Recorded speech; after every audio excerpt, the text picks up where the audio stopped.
2003 KHSAA Class 2A Football State Championship is brought to you by the Kentucky High School Athletic Association, UPS, and Insight.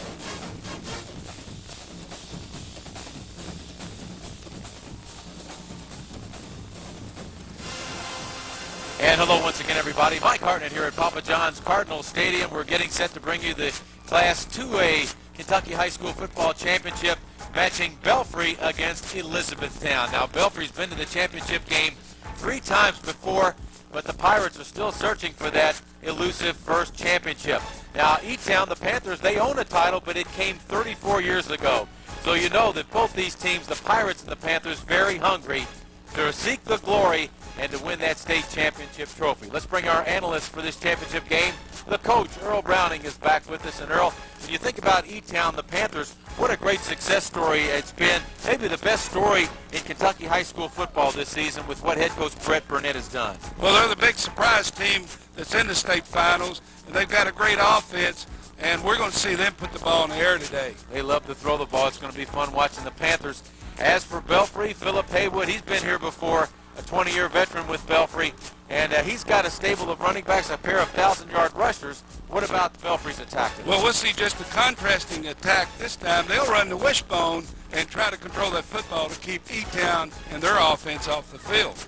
Will the Pirates make the Panthers walk the plank? We've got the 2A championship coming up. E-Town against Belfry on Inside. The opening kickoff coming up after this break.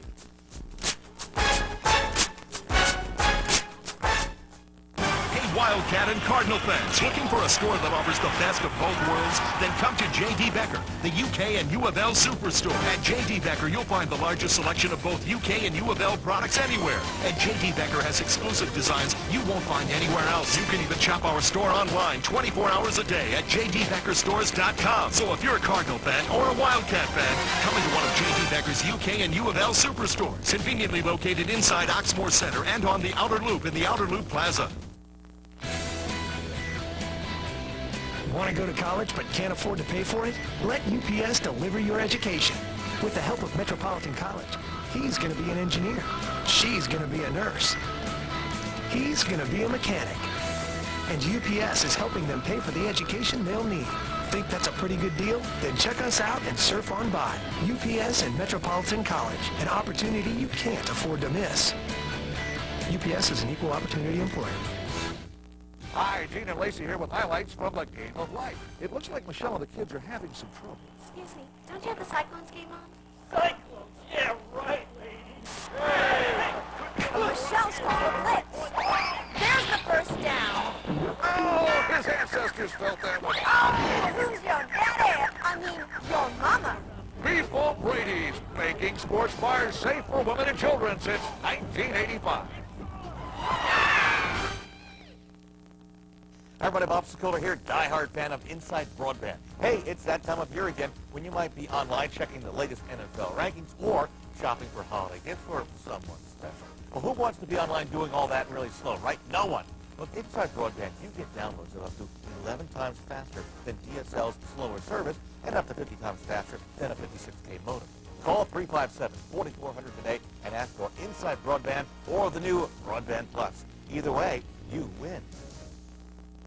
I'm Bridget DeVries, Commissioner of the Kentucky High School Athletic Association. The KHSAA is the agency appointed by the Kentucky Board of Education to manage high school athletics in the state of Kentucky. Not only do we manage and sponsor 20 postseason state championships, we license and train officials, coordinate a coach's education program, enforce the rules and regulations as approved by the member schools, and provide special programs. The KHSAA, enhancing the educational experience for student athletes to become leaders of tomorrow. And welcome back to Papa John's Cardinal Stadium. Mike Hartnett, Earl Browning, set to bring you this Class 2A championship between E-Town and Belfry. The Panthers and the Pirates about to go at it today to determine who gets this big trophy. Panthers with a record of 12-2. Belfry identical 12-2 mark. Earl, what about the matchup today? Well, we take a look at the Panthers. They throw the football. They had a big turnaround after they lost to Fort Knox. They revised their offense, and they've done a great job getting to the finals. Let's go to our public address announcer, Charles Gasaway, who has the player introductions. 3KHSAA Class 2A State Championship game. Today's Class 2A State Championship game features the Panthers of Elizabethtown against the Pirates of Belfry.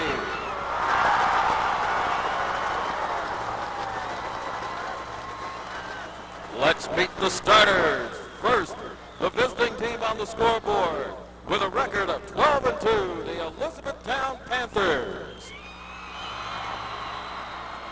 The offensive starters for Elizabethtown at quarterback, number 12, Chris Todd.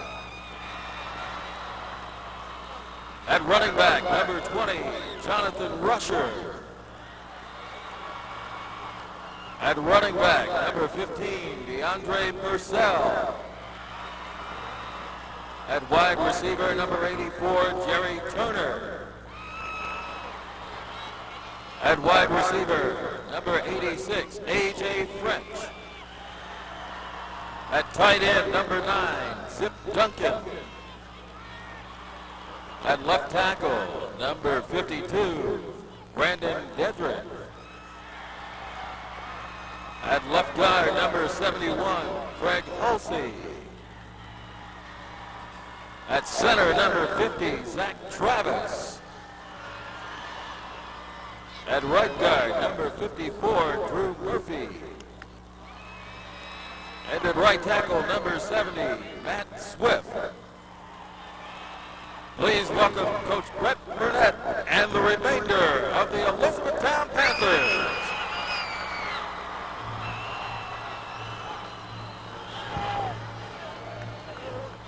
And now for the home team on the scoreboard with a record of 12-2, the Belfry Pirates. The defensive starters for Belfry at defensive end, number 10, Shane Varney.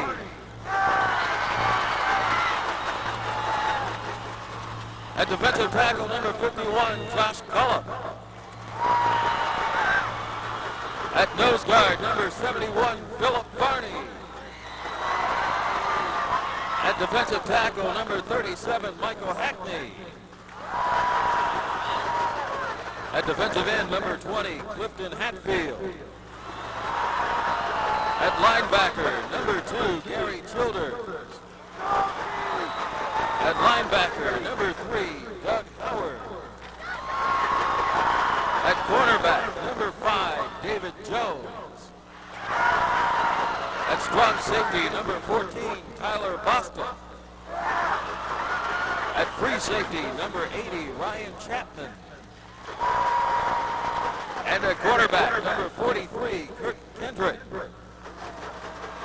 Please welcome Coach Philip Haywood and the remainder of the Belfry Pirates.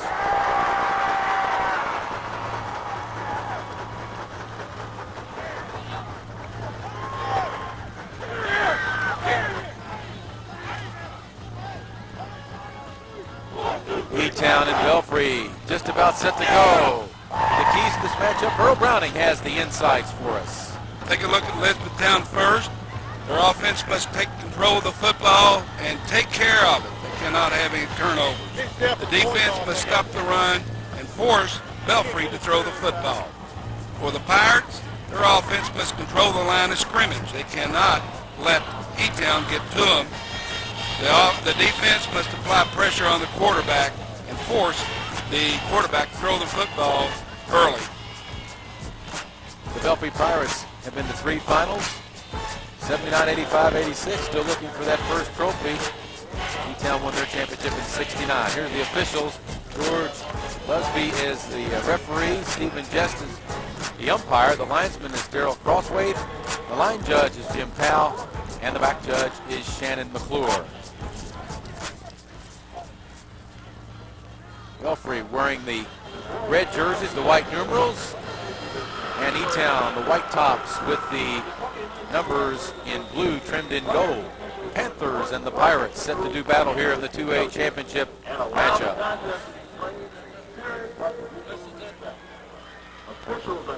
Both teams identical records, 12-2. including coaches and opposing players, especially trained. Belfry's defense giving up 11 points per game. E-Town not far behind. Panthers giving up only 12 points a contest. E-Town averaging 37 points a game, while the Pirate offense averages 31. Coin toss here. Okay, what do you call? Tails. He called tails, okay? And it is tails. You win the toss, you get the receive. You want to receive? Let's go to your one. Okay, if you'll get around there, get over here. Hey, come over here. Elizabethtown has won the toss and elects to receive. So the Panthers win the coin toss. Belfry will kick off on a chilly afternoon at Papa John's Cardinal Stadium. 41 degrees at kickoff. A brisk breeze out of the west at 10 miles per hour. Humidity at 95%. There is a chance of rain before we're done here at the stadium tonight for this 2A title. Well, you'd expect E-Town with the potent offense to take the ball when they won the toss of the coin. Brett Burnett, only in his 5th year with the Panthers. And there's Chris Todd, the junior quarterback. And you got to wonder if he is the heir apparent to Brian Brom as far as the Mr. Football race goes for 2004. He's had a great 2003. Todd has thrown for over 4,200 yards.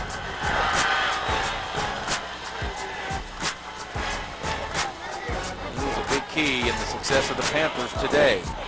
Brent Burnett, coached at Fort Knox, brought them to the state finals one year.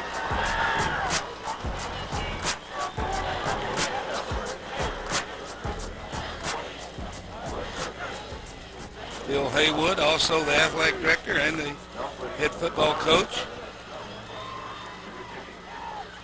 Pirates and the Panthers just about set to go. Belfry will kick off.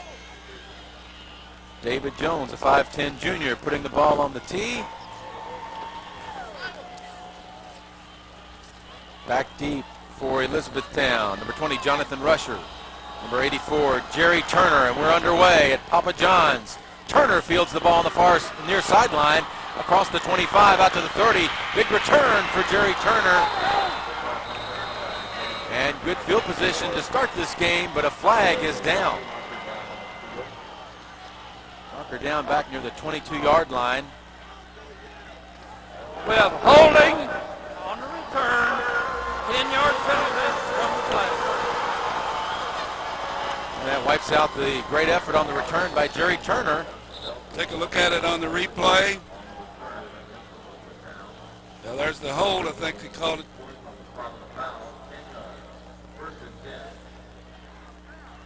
Player injured on the play. The Pirates injured apparently on the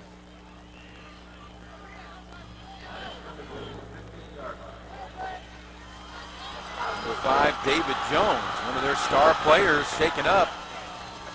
1,000-yard rusher. At least he's on his feet. Not only is he a starter, he's a kicker.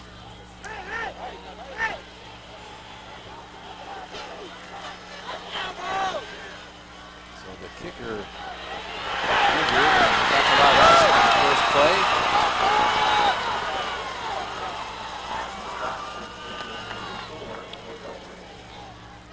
Not much of a gain on the first play of scrimmage. The jet sweep play to open the game for Elizabethtown. Wingback came in motion, took the handoff from the quarterback, Chris Todd. Pick up a 3. 2nd and 7. The ball's on the 18-yard line of the Panthers. A snap back to Todd. Quick toss.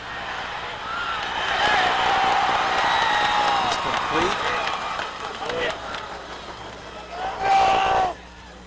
Number 85. Robert Broughton, number 85 on the catch. E-Town going with the no huddle offense as we see the replay, the completion on the quick out route. There's Todd, 6'3 junior, 64% completion rate this season. Handoff. be close to a first down for the Panthers.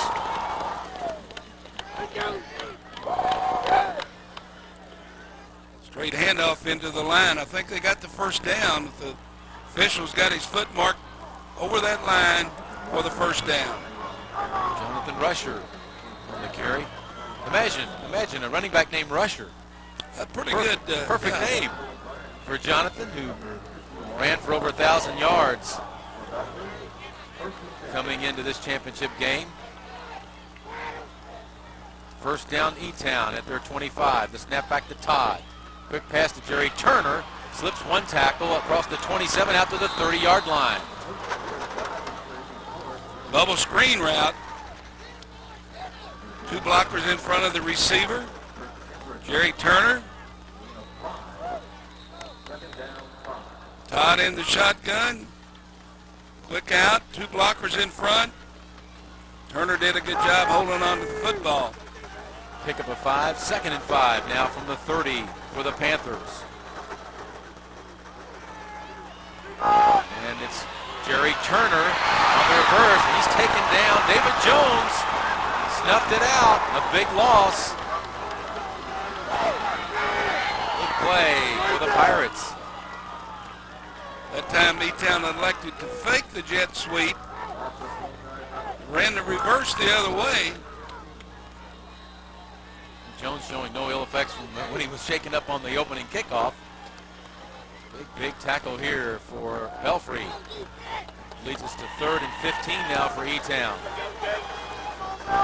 Todd from the gun. Scrambles. Dumps it off. Incomplete. In a flooding situation. As the Belfry defenders hold. We certainly want to welcome all our viewers watching on our Insight systems. Glad you're with us. Tuning in for this two-way showdown between Belfry and Elizabethtown. Early moments of the first quarter, and the Panthers will punt it. Steven Anderson back on his own 7-yard line. Lost the football. Barely got it away. A low kick, but it takes a big E-Town bunch of a loose football. Belfry player had it, lost it. Couldn't hang on to the football, and the Panthers have it. Big mistake there, Earl, for Belfry. I don't know if David Jones thought that was ball was touched earlier. The punt was 28 yards, but let's see why he took off after the football. Low snap, low line drive kick. You just got to get away from the ball, right? You just got to run away from it. Well, I don't know if he looked like he slipped on the carpet. Slipped. Big mistake here, early. Panthers have it 1st and 10 from their 49-yard line. Chris Todd at the controls for the Panthers. Drops back. Scrambles. Dumps it off, complete. DeAndre Purcell, the running back out of the backfield, makes a catch, and it's a good pickup on 1st down for Elizabethtown. Purcell was a safety valve that time, and good pressure by the front line for Belfry. E-Town right back at it. Handoff, Rusher. Dances out near the 40-yard line. Should have the first down. Move the chains again for the Panthers. I don't think E-Town's going to huddle. They're going to go with the no huddle, line up the line of scrimmage and snap the football and go right at Belfry Pirates.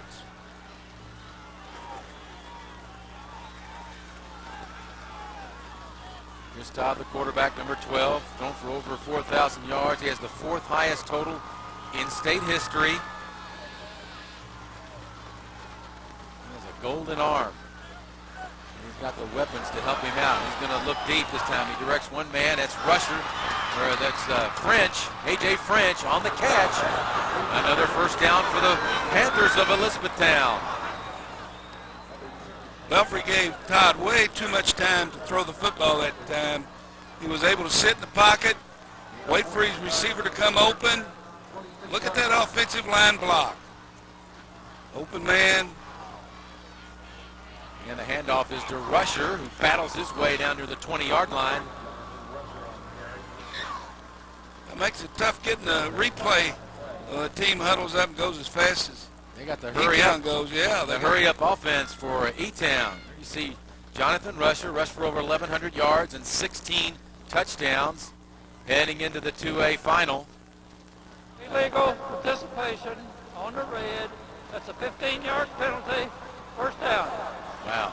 12 men on the field.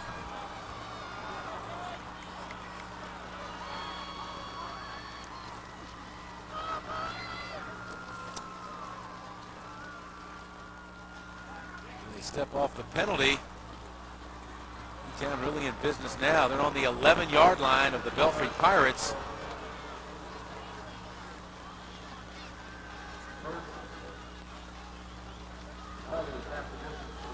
There's Todd directing his receivers. 5 receivers now at the disposal of Todd. Goes to Turner, who can't hang on. Incomplete. Slant route to the left side. Well, you see Chris Todd, he really puts a lot on the football. That was a dart. A little too strong. Brings up 2nd and 10. Team. E-Town. Threatening here to score first. And whistle blows that play dead before its completion. I think we got a player for E-Town to jump the count just a little over on that right side. That'll back them up 5 yards. On the offense. Still 2nd down.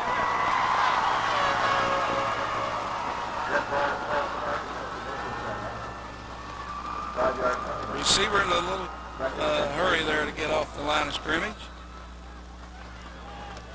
That leaves the Panthers 2nd and 15 now. As Todd will start from the shotgun.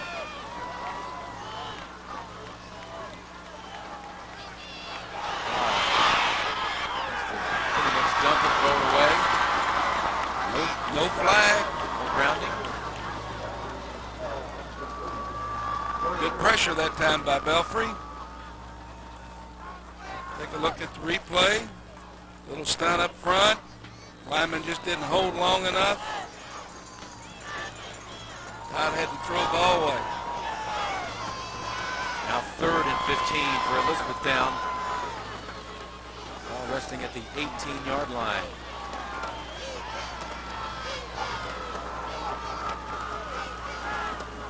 Back rusher lines up next to Todd. Complete. A.J. French near the goal line, but a marker's down. The flag is down on the play. Was a flanker screen back inside on the right side. The flag's over on the left side of the field. There is no flag on the field. No flag. We waved it off. That's going to leave the Panthers near the goal line. A.J. French. Right at the 1-yard line. It's A.J. French, who caught 3 touchdown passes in E-Town's huge win over Owensboro Catholic that brought him to Papa John's for the title matchup. First down from the 1. 1st and goal for E-Town. The handoff. Rusher squeezes into the end zone, and E-Town strikes first. Pretty simple game plan, well scripted. Jonathan Rusher in from the 1-yard line. The passing game got him down the field after recovery of the fumble. Straight handoff.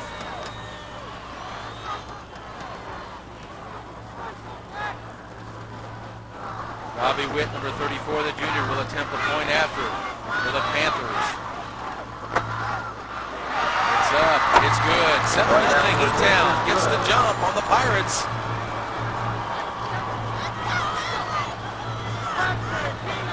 Good handoff. Little touchdown.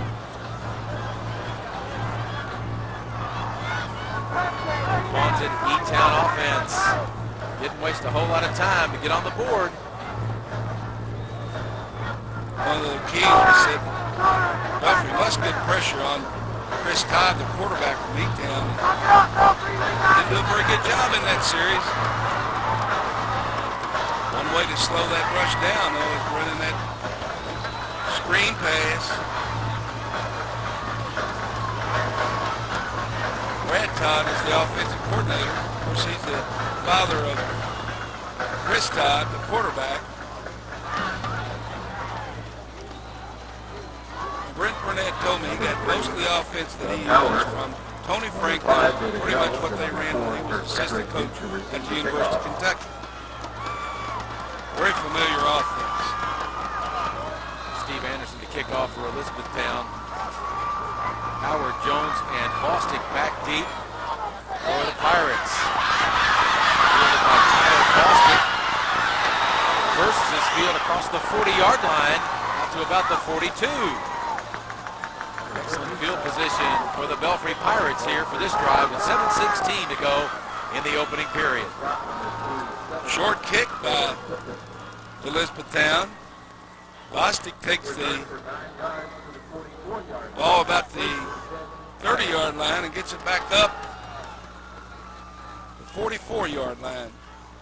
Good field position for Belfry.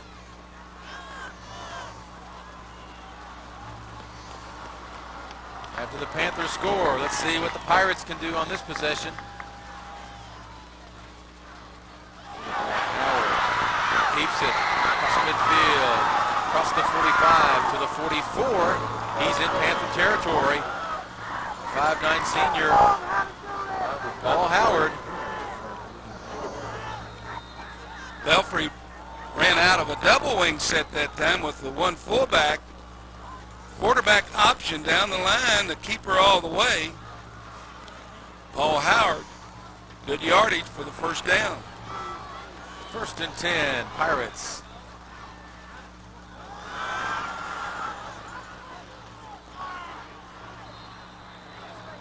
And off very little or no gain on that play.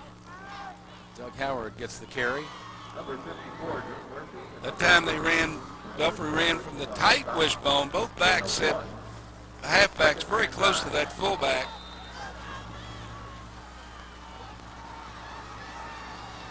Second down and 9 facing the Belfry Pirates at the Elizabethtown 43-yard line. Howard under center. Handoff. David Jones finds an opening. He's going to have another first down for Belfry. Second man through.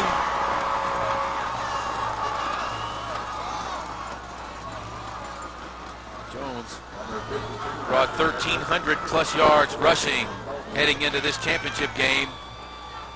He moves the chains for Belfry. It's a fake for the first man. Jones on the handoff.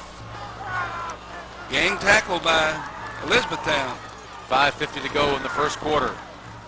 Belfry on the move. To Gary Childers, the fullback.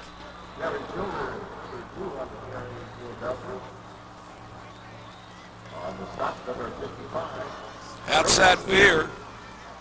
Left side, the fullback got the ball. You will see the quarterback come down that line and keep the ball. Belfry averages 252 rushing yards, and I can see why. That offense. 2,000-yard plus rushers in Doug Howard and David Jones. 2nd and 7 now. Loose football. Jerry Turner has it for the Panthers. It's a foot race. Turner's taken down.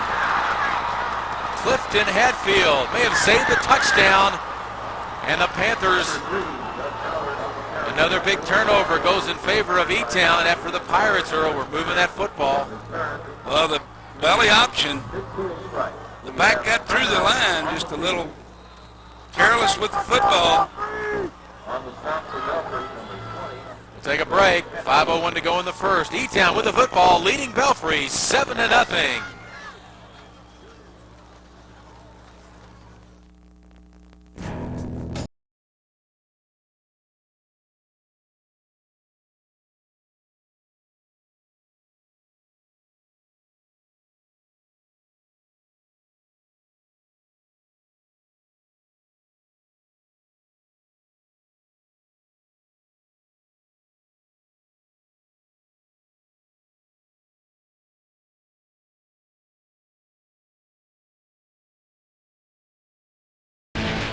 Hi, Gene and Lacey here with highlights from the game of life. It looks like Michelle and the kids are having some trouble. Excuse me, don't you have the Cyclones game on? Cyclones? Yeah, right, lady. Michelle's calling a blitz. There's the first down. Oh, his ancestors felt that one. Oh, who's your daddy? I mean, your mama. Beef Brady's, making sports bars safe for women and children since 1985. The Rollings 10 presents T-Mac in Save That Dude Over There Who's Fallen. T-Mac, that dude over there's fallen. Save him. Let's go. Grab the ball, dude who's falling. It's the Rollins 10. It's got more grip. Thanks, T-Mac. No problem, dude who's falling. The Rollings 10. More grooves, more grip, more game. Stay tuned next time for Save That Cat in the Tree. T-Mac, save me, save me. It's a 7-0 Elizabethtown lead over Belfry.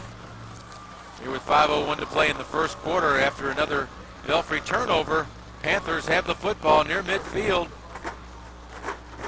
Town with the ball, 1st and 10. The ball, nose of the football on the 50-yard line. You see, and 2 mistakes so far by the Pirates. Let's see if Elizabethtown capitalizes on the mistake. This possession. Fake the handoff. Todd going deep. Turner's wide open. Jerry Turner comes back to the football, and he couldn't hang on to it. Took his eye off the football. And Mike, you were talking about Turner played as a sophomore, didn't play last year. Turner has he had took 2 years off. 2 2 years off. Let's see if we can watch the replay and see if he didn't just take his eye off the football. Well, maybe it hit him in a bad spot. Right in the chest.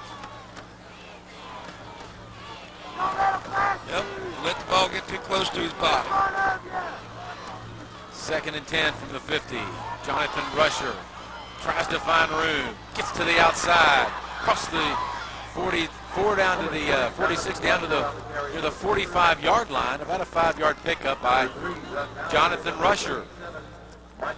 There's the yak yards again. Yards after contact. 2nd effort. Jonathan Rusher. 1.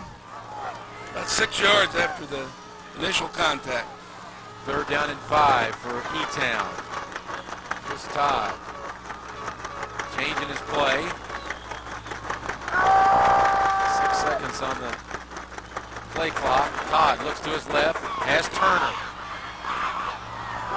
Goes down, covered by Kirk Kendrick of the Pirates, but it's going to be another 1st down. Good job by Chris Todd reading the defense. He had one-on-one on Turner. They feel like they can get him the football when they cover him one-on-one. Hurry up offense. Pirates right back, or the Panthers right back at it. This time Rusher is tripped up. 71, Philip Varney, All-State candidate there. He anchors that defensive line for the Pirates, and Varney comes up with the stop. Quick draw play.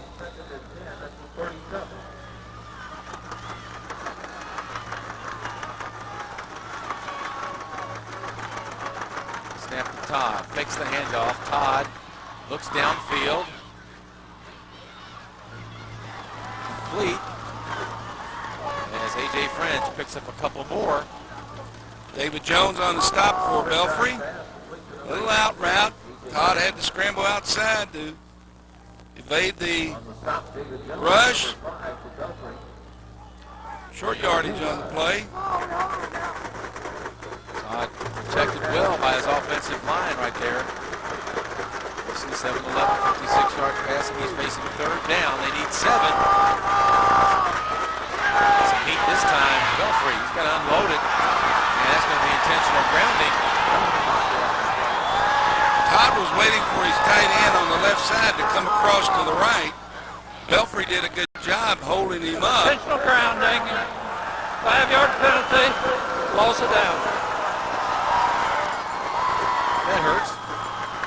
Yes, loss of down will bring up 4th down, and E-Town will have to give it away. And there's the play. And Chris Todd was looking for the tight end on the crossing route. 5 yards from the line of scrimmage, from the point of the foul. That's a big loss. So they'll have to kick it away. Anderson will punt. Jones and Howard, the two deep men for the Pirates. The snap. Anderson. It's a very good kick. And it's down inside the 25-yard line. And the Pirates trailing 7-0 with 2:42 to go in the first quarter. Belfry now gets his chance back on offense again. 35 yards on the punt, no return yardage.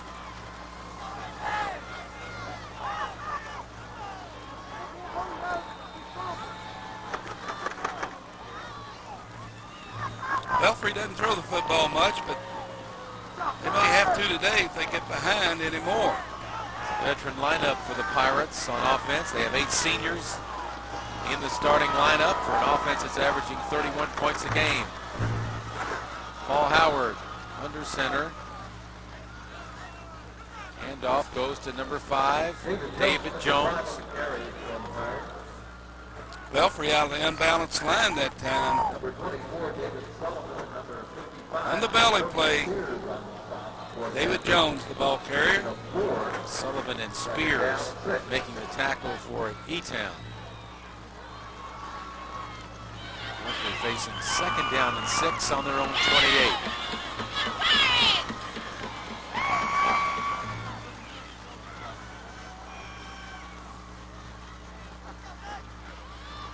Doug Howard, not much there.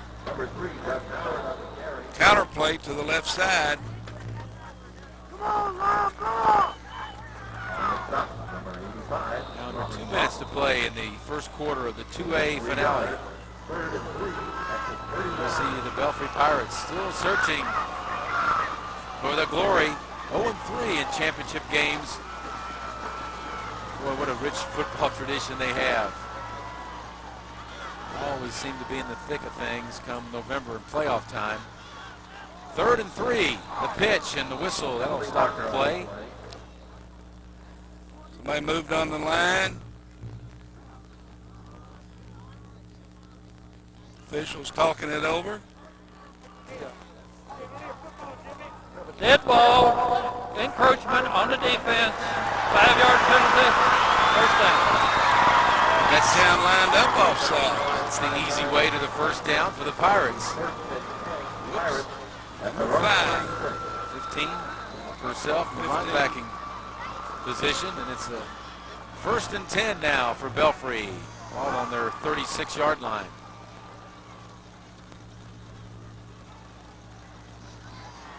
Senior quarterback, Paul Howard. And second hand here delivered to Doug Howard. Gets out to midfield. Another first down for the team in red.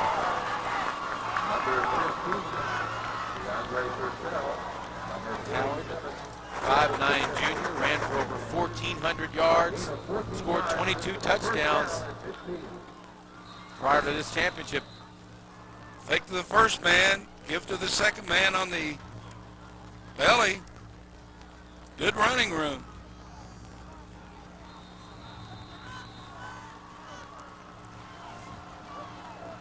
Fans dressed up for the... He's dressed for football. Yes, he is. Great to see the fans out. Come out and watch the game. 1st and 10 from midfield. The pitch. David Jones has some room on the sideline, does a tightrope before he's driven out of bounds. A big pickup. And early that Belfry offense getting cranked up here. Well, you could see what they started out was just running the fullback up the middle. Then they started giving to the back to the second hole. Now they come back with the third part of it, and that's the pitch on the option. And Jones does a great job staying in bounds down that sideline. His balance makes it a big pickup. 1st and 10, Belfry at the E-Town 26. Under a minute to play, first quarter.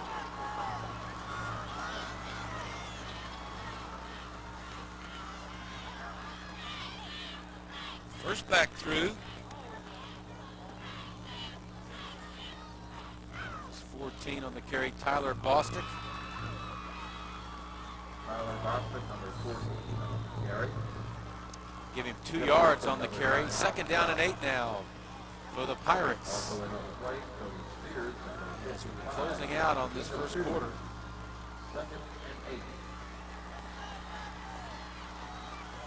We're going to get this one off.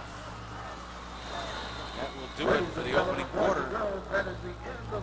E-Town leads after 1. It's the Panthers 7, the Belfry Pirates nothing. Back with the second quarter after this on Inside.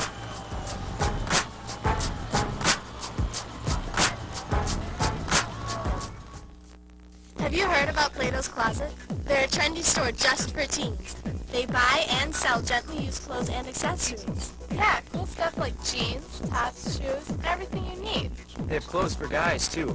Did you know Plato's Closet pays cash for the clothes you're not wearing? Yeah, I sold some jeans and a few things, then turned around and bought a great outfit for the weekend. Plato's Closet has it all. You'd be crazy not to check it out.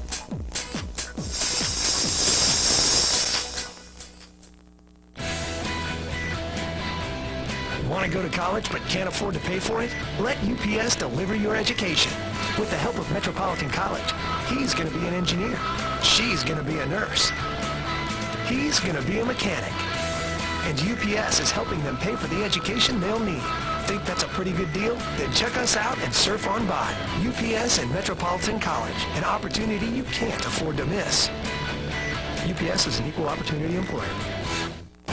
Wildcat and Cardinal fans looking for a store that offers the best of both worlds? Then come to J.D. Becker, the UK and U of L Superstore. At J.D. Becker, you'll find the largest selection of both UK and U of L products anywhere. And J.D. Becker has exclusive designs you won't find anywhere else. You can even shop our store online 24 hours a day at jdbeckerstores.com. So if you're a Cardinal fan or a Wildcat fan, come into one of J.D. Becker's UK and U of L Superstores, conveniently located inside Oxmoor Center and on the Outer Loop in the Outer Loop Plaza.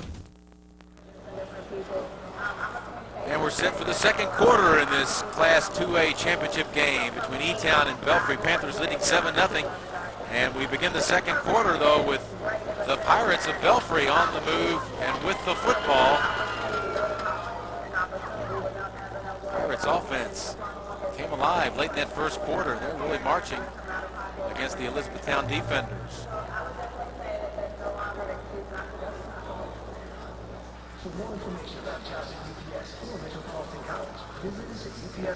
E-Town scoring first. Leading 7-0 with the touchdown by Jonathan Rusher in that first quarter. Lone scorer of the first half. Paul Howard under center for Belfry. Second man, David Jones, gets the call out near the 18-yard line. So glad you could join us watching on Inside today, this great matchup between the Pirates and the Panthers. But boy, if you ever get a chance to take in one of these games at the stadium, by all means, Kentucky high school football now, a great spectacle. These teams so talented, a lot of future college stars. Get a chance to get a ticket, come on out, watch the games live.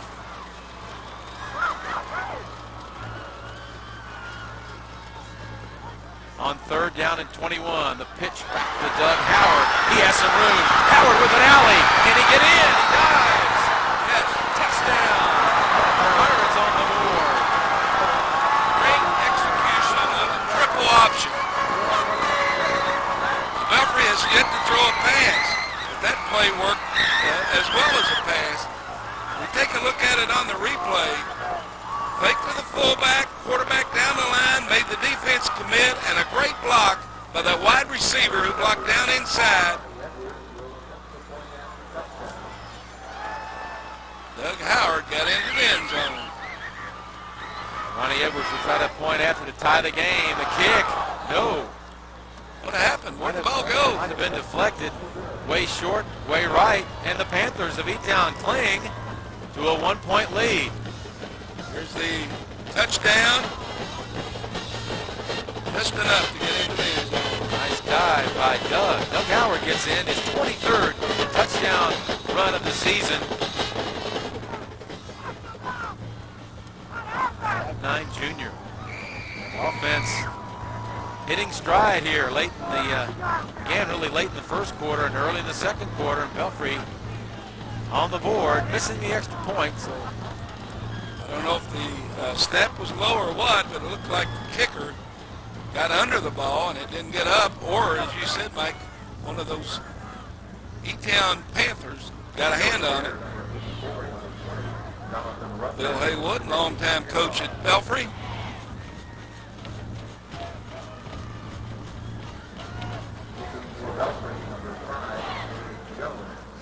Belfry's David Jones puts it on the tee. Assistant coach at Belfry, Steve Mickey, works with the offense. James Rowe works with the defense. Short kick. Fielded to 35. Number 24, David Sullivan. So it'll be pretty strong field position by Elizabethtown to begin this drive. Belfry ran 7 plays, 76 yards, used 3:29 on the clock on the drive for the touchdown. Very efficient offense on that scoring drive by the Pirates. 2 contrasting styles. Belfry the run, Elizabethtown the pass.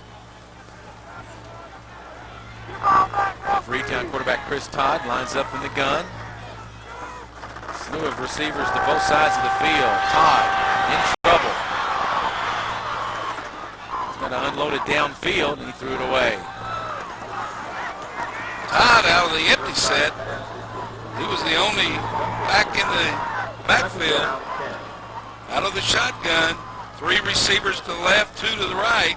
Good rush by Belfry. We see Todd retreat and throw the ball away. 51, Josh Cullup of Belfry put the heat on Todd that time, and that forces 2nd and 10 for Todd and company from their 38-yard line. Todd goes over to the sideline, gets the play, comes back, checks the checkoff play. Going deep. A.J. French is there, a step on his man. He can't get to it, no flags. Broken up beautifully that time. Number 4, Kirk Kendrick on the coverage. Looked like the pass was right there. Tyler Bostic right there too. Todd had good touch on the football. Take a look at it again as if Bostic didn't knock it away just at the last minute. Nice, high, tight spiral. Yes. Yeah, Bostic got a hand in there.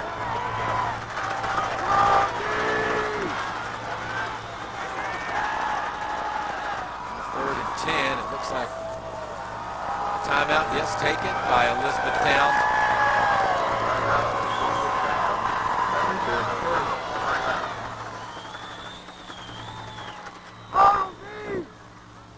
E-Town's last trip to the finals way back in 1981.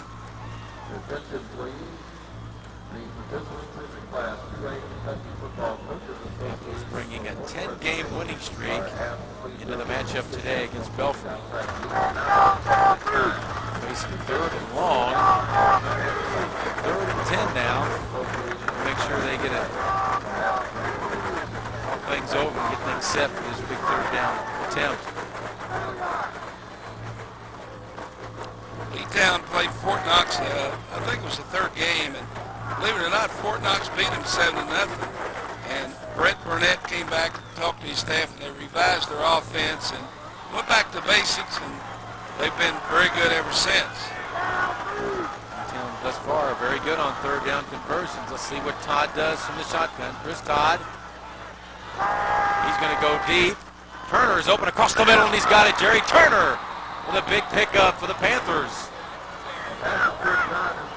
Turner on the outside was able to get over in the middle in front of the safety man. And Chris Todd waited and waited. Turner came open.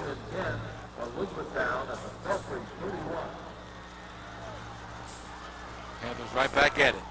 Jonathan Rusher tries to find room straight ahead. Number 20, Jonathan Rusher on the carry. On the stop, Scott Ball, number 51. Cullup there makes the stop for the Pirates. Elizabethtown goes on the quick count after a big play here on the long pass. Todd dropped the ball right into Turner. Great timing with that throw and catch. 2nd and 7 now. E-Town from the 28. of Belfry. Plenty of time for Todd. Going deep. A.J. French wide open in the end zone. Broken up. Incomplete.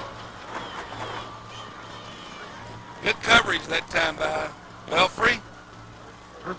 Todd still too much time to throw the football. Good high, tight pass.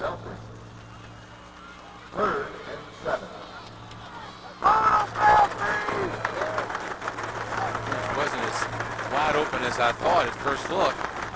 Good coverage by the Belfry secondary. That'll bring up third down now for E-Town.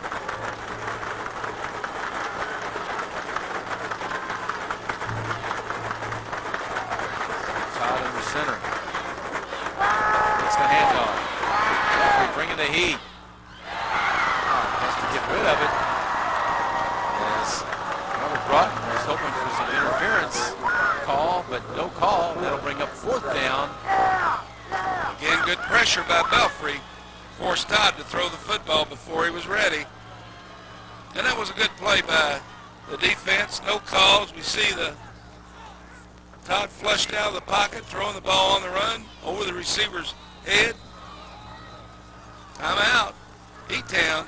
Timeout with Elizabethtown. Their second timeout of the half. So we're facing 4th and 7. Brett Burnett, the head coach of the Panthers, wants to make sure they're on the same page here on his big fourth down attempt. Coach Haywood talking to the defensive staff. James Rowe.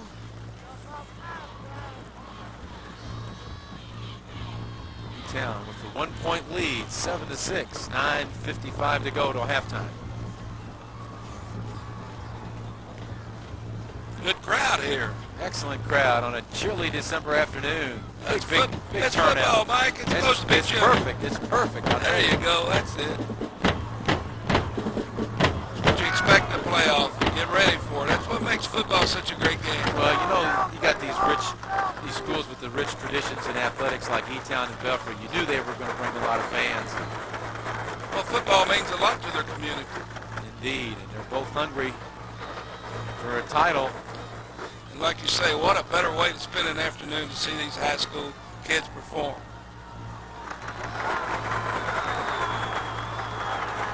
Crowd on their feet for both teams now on this big fourth down. 4th and 7 for E-Town at the Belfry 28-yard line. Todd from the gun takes the snap. Here comes the heat. Barney and company applying the heat. And he forces Todd to release the football, and the Pirates defense comes up big, and they'll take over on downs. The pressure by Belfry was great. Todd threw the ball back across his body. He just could not find a receiver. And here comes the pressure. Todd goes to his right, and he throws back. He cannot cross over like that, throw the ball back, and get enough on it. It's been a number of times that nose guard Philip Varney are over Yes. Belfry. He's getting free, and he's chasing Todd. Well, that's one of the insights. They've got to put pressure on the quarterback. 1st and 10 now, Pirates from their 29-yard line. It's Childers getting the carry that time. Looks like he picked up about 3 or 4 yards. That's the first back in the triple option. Straight dab to the fullback. Give him 5 yards on that carry. 2nd and 5 now for the Belfry Pirates. Quarterback, number 8, Paul Howard. Handoff. Number 3, Doug Howard. Belfry out of the unbalanced line to the right side. Ran the counter back to the left side. Doug Howard, the ball carrier. 3rd and short. 3rd and 2. You go to your 3rd and short play. You get set and run it.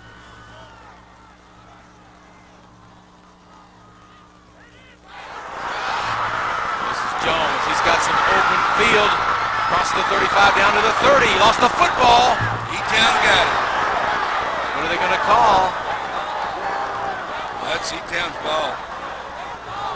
Oh, wait a minute. Well, he have possession long enough? Did he have complete possession before the ball got kicked out of bounds? We got to take a look at that one, Mike. Clearly, Eatown got the football. Outside veer play here. I don't know if they had the handle, though, before it went out of bounds. We'll take a look on the replay. Great So there goes the ball. Go ahead, rolled out of bounds. Oh, give those officials credit. Oh, yeah. They were right on the play. But more important, give our cameramen credit. They picked it up. Good call, guys. Turner with the strip. There's the ball. They have to have possession. He had it. It squirts out. What great camera work. Right on top of that. We know not to question those officials, Mike.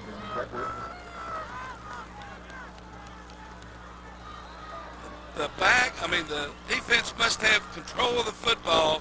If it goes out of bounds and goes back to the team that had it last, there it is. Referee right on top of it. About slippery pigskin. I couldn't see the sideline on the original play. I'm surprised Turner was unable to just hang on to the football. That thing squirted out. 2nd and 12 now for the Pirates.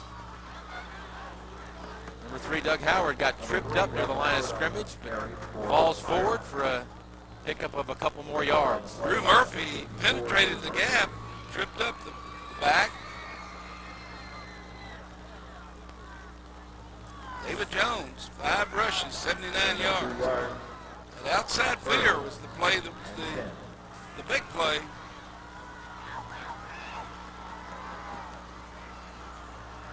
Pirates staring at 3rd and 9 at the 28 of Eatown. Jones flips it back. Pitch back to Jones. Cuts the corner. And another first down. David Jones, a major force here on this drive for the Belfry Pirates. Oh, Howard, the quarterback, actually pitched the ball a little bit behind David Jones. He had to reach back for it. And then after he did, he turned on the jet burners. Good cut up for the first down.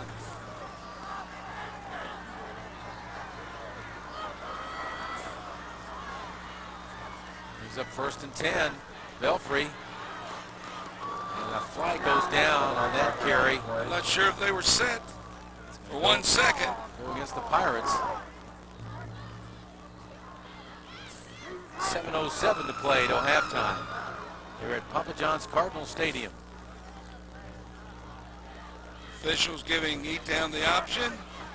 Illegal motion on the red, 5-yard penalty, repeat the down. Man has to set for 1 full second. 5-yard penalty for illegal motion. 20-yard line.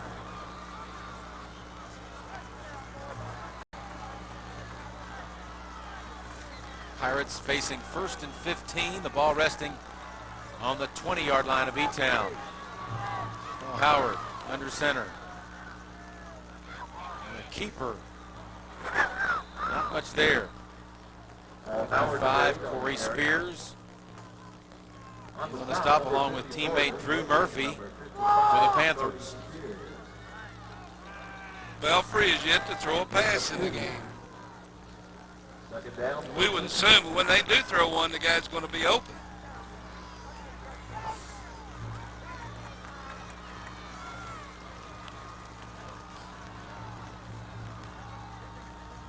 Pirates looking at 2nd down and 13. Howard, the pitch. To brother Doug Howard. And out of bounds at the 13-yard line. Quick option again. Not much running room.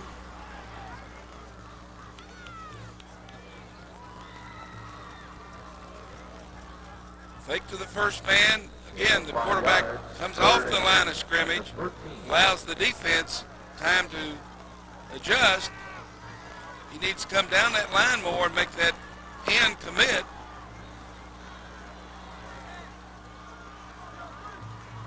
Third down and 8 now for the Pirates. And Doug Howard. Lost the football. Here the play was down, and that'll bring up fourth down now for Belfry. Fourth and about 2. Second back through. I don't think Belfry's even thinking about kicking. As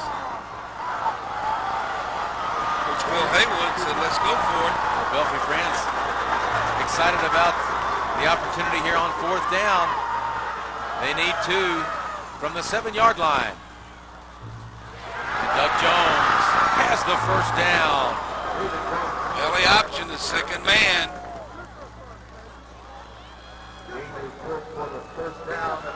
David Jones is the workhorse here for the Pirates.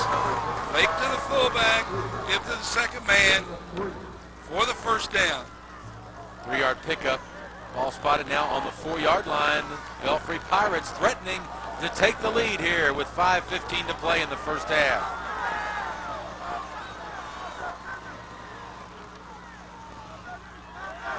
Doug Howard, no room. There's a loose football. It's picked up.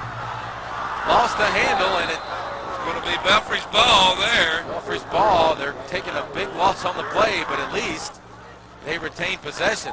Another missed opportunity by E-Town early. Could have easily had this football. Let's take a look at it. The ball was knocked loose, and again, you have to have possession of the ball before it goes out of bounds. And that really moves them back after first and goal. They're back on the 15-yard line. And did Paul Howard hurt his hand on the play?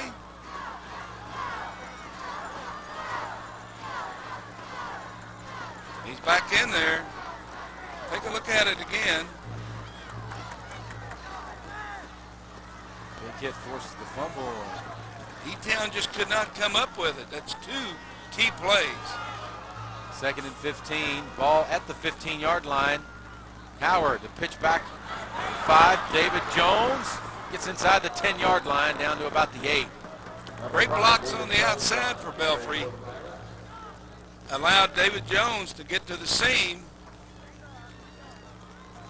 Now Coach Haywood's got 2 downs to get those yards back. Jones picked up 7. 3rd and goal at the 8, and the Pirates want to take a timeout to talk this over with 4:33 to go until halftime. Belfry trailing by a point, 7-6. Well, Mike, as I said, we haven't seen the pass yet.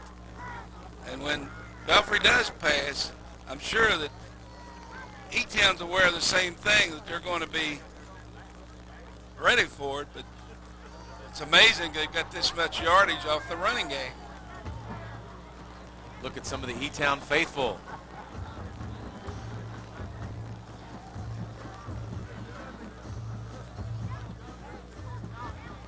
E-Town, boy, did they really catch fire down the stretch. They were playing well in midseason, but they really started playing well. Mike had put up big numbers on the scoreboard. That was the thing that amazed me. And I got a chance to see him defeat Corbin back in round 3. Convincing win over Corbin, and then they go to previously undefeated Owensboro Catholic and knock off that team en route to Papa John's Cardinal Stadium.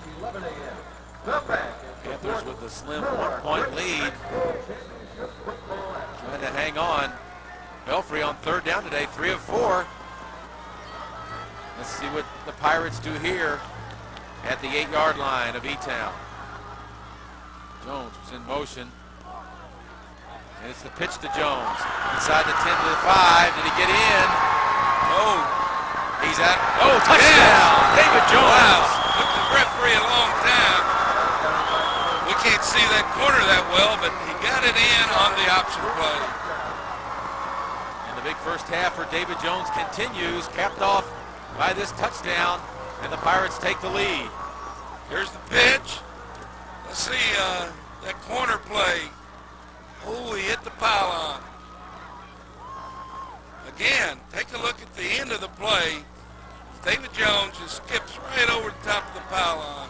That's all he has to do is break that plane, and you saw him hold the football out. They're going for 2. Pitch to Jones, cuts inside. hammered that time. Sandwiched in there with David Sullivan, one of the Panthers, in on the tackle, so they're turned back. Nevertheless, Belfry leads it now 12-7 over the Panthers. As Jones gets in. Back with more at Papa John's Cardinal Stadium after this break. Hi, Gene and Lacey here with highlights from the game of life. It looks like Michelle and the kids are having some trouble. Excuse me, don't you have the Cyclones game on? Cyclones, yeah, right, lady. Hey! Michelle's called a blitz. There's the first down. Oh, his ancestors felt that one. Oh, who's your daddy? I mean, your mama.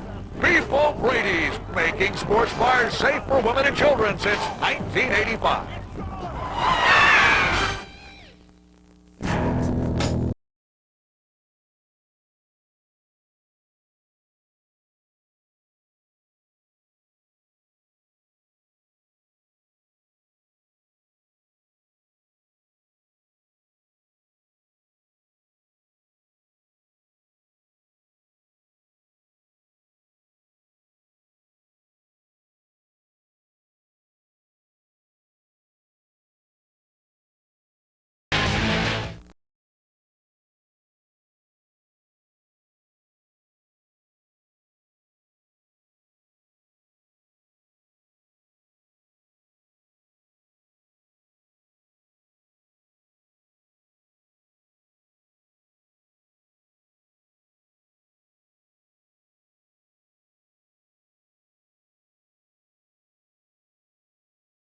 iHigh.com, the high school internet network.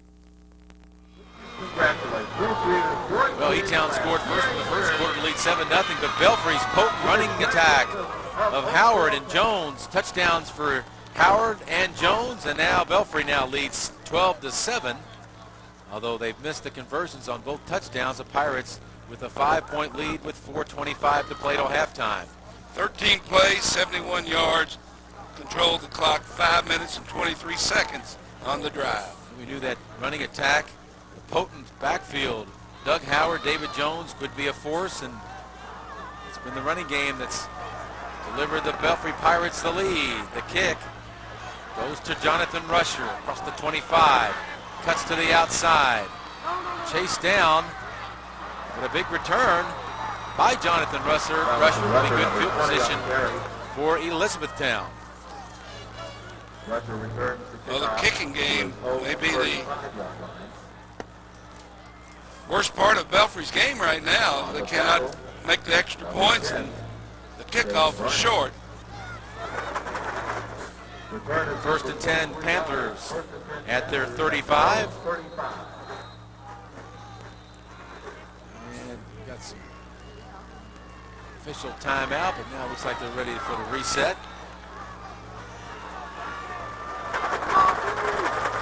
Pirates, 2 second-quarter touchdowns to make the lead. Todd, he wants to go deep, looking for Jerry Turner, but he overshoots him.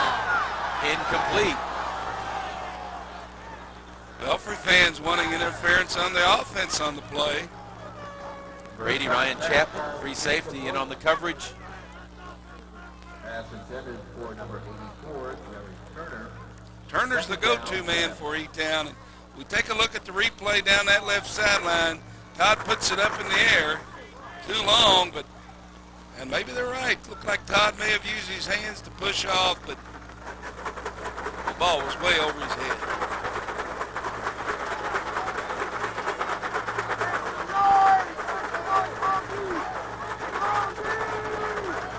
Second and 10 now. Here's Todd.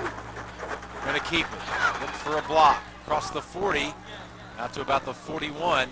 Number 12, Chris Todd on the carry for the Panthers. Well, it's the first time Todd's kept the football out of the shotgun on the run. Number 3, Doug Howard up to stop the Belfry. Short yardage.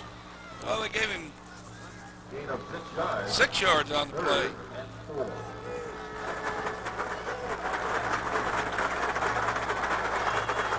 Third down. They need 4 for the first. Todd. Play called. Clock down to 5 seconds. That's the handoff.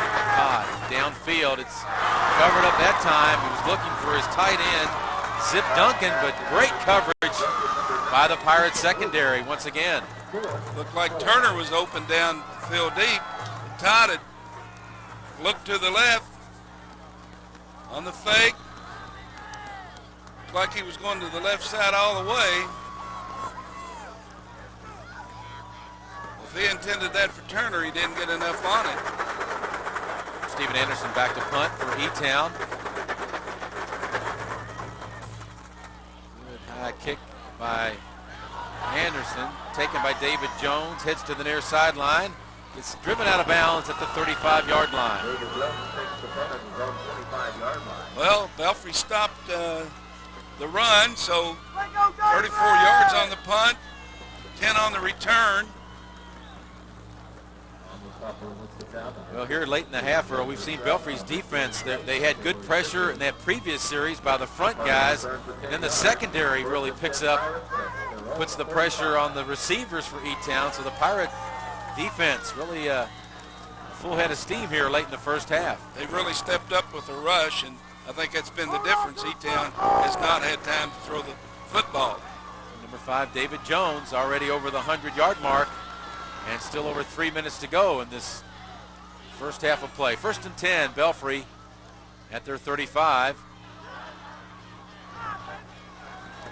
The carry that time, 14, Tyler Bostic. Quick hitter out of the wishbone.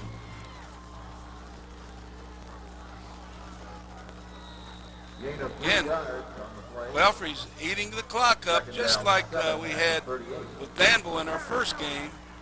Ball control offense. Brings up 2nd down and 7 for the Pirates. Belfry with that 5-point lead. Jones. Not much there. Number 5, David Jones on the carry for the Pirates. There's a triple option.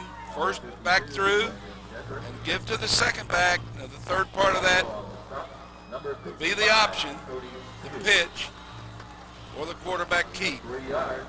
3rd and 4. Spears makes another tackle from his linebacking position for the Panthers. So Spears has had a pretty good first half so far. Pirates now 3rd down and 4 from their 41-yard line. That's Jones, tries to spin his way across the 45 out to maybe the 46. Gives them a first down on the outside veer. Quarterback did a good job reaching the mesh point. I think they're going to take a look at this one on the measurement. It's really close. It looked like he was right on that line. It depends on the spot. Too close to call, Mike. Better safe than sorry here. So yeah, bring out the sticks. 3 inches. Just a tiny, tiny bit. So on 4th down, what do they do? Well, here's the replay, and it looked like he might have been across that with the knee was on the line, Mike. Well, most people tell you kick a football here, and I think Belfry's going to do that. They agree. Kirk Kendrick is dropped back in punt formation. 1:43 left in the half.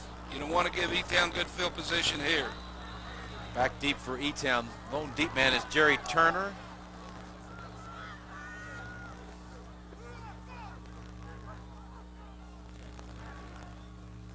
Kendrick gets away. Line drive kick over the head of Turner. Takes a big bounce for the Pirates. Can they get to it inside the 5? Yes. Good play, good call by Coach Haywood. Good play, good call, good punt. A lot of people want you to go for that, but 53 yards and down inside the 2-yard line, that's a smart play to make. Punt covers 53 yards. Fans are probably happy with the call after. Oh, yeah, now they are. Short kick. E-Town made the mistake of not fielding the football. Ball rolls down to the 2-yard line. Panthers got to be careful here, trailing by 5. Quarterback Chris Todd will start out under center this time. off to Rusher. Rusher has an opening across the 5, and he gives the Panthers some breathing room here. Well, that was a big play, important to get the ball out where at least the kicker can operate if they have to kick.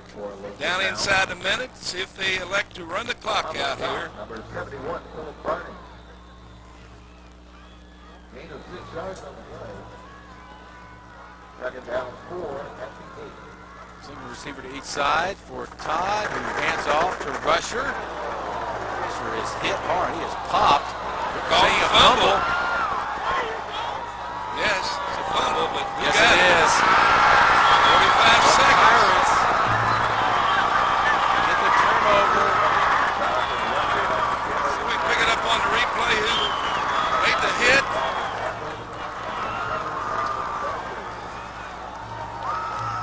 Well, I can't find the football. Anyway, the officials were on top of it. It's Belfry's ball. They're at the 12-yard line.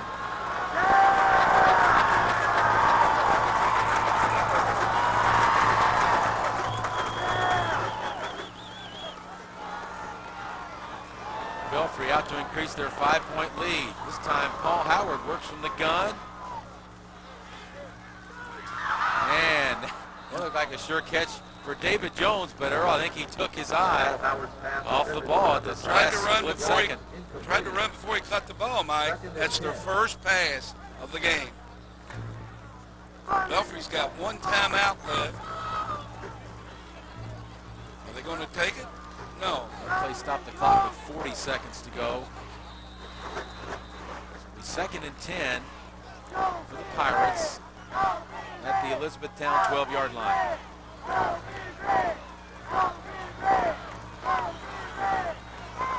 Little confusion on the part of Belfry. And this time Paul Howard, too much confusion. He's not very happy with the setup. He wants to take a timeout and talk it over with head coach Philip Haywood. Could not get the set that he wanted, could not get the play in time. It could be costly. Belfry comes out of here with any points at all. It would be great for him on that kick. But you hate to get down this close and not get anything out of it, particularly after missing the 2 extra points.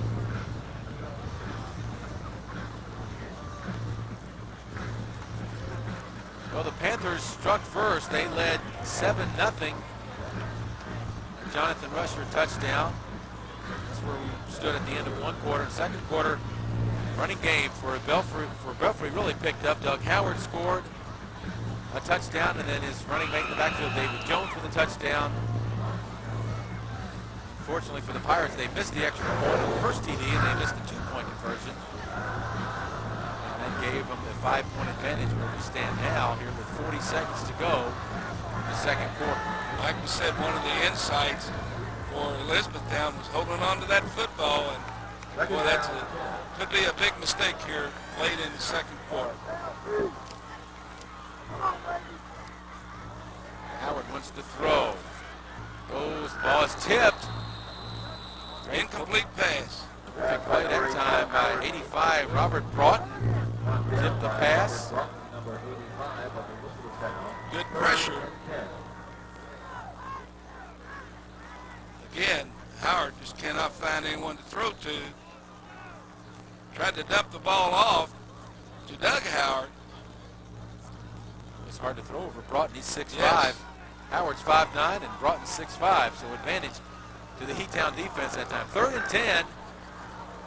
Pirates with 34 seconds to go. Howard wants to throw again.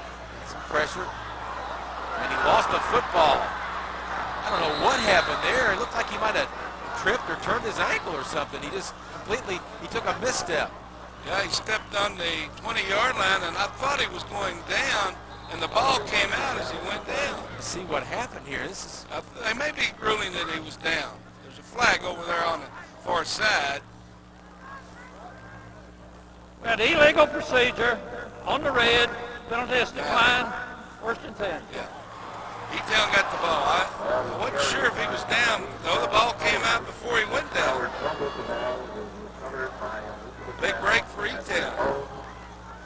23 yards.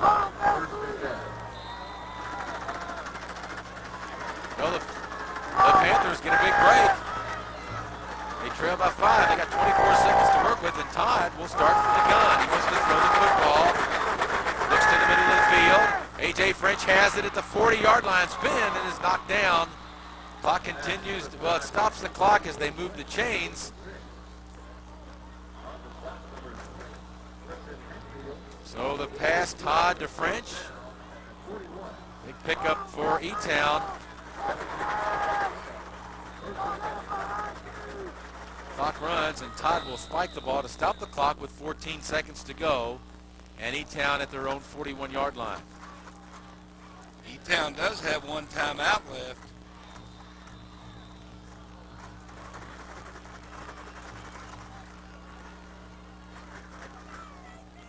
So a change of momentum. It looked like maybe Belfry was going to tack onto their lead, but instead E-Town's going to get a couple of shots maybe at the end zone here before we break for halftime. Todd across the middle. It's complete to Jerry Turner. Turner, he lost the football. And Belfry got it. And the Pirates. Let's see what the officials call rule it here. yet. Belfry's Yes. trying to call it.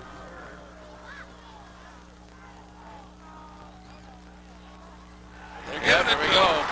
Pirates. Turnovers. One turnover after another. I don't think the weather had anything to do with that play. The back went down. The ball came out. The Belfry man came up with it.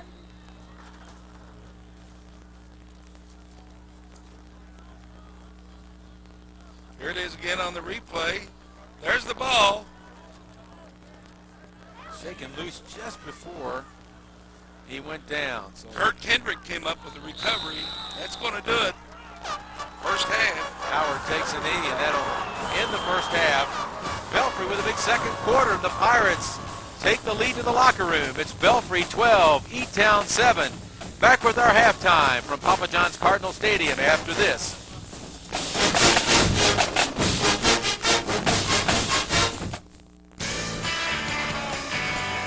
These people have two things in common: Metropolitan College and UPS.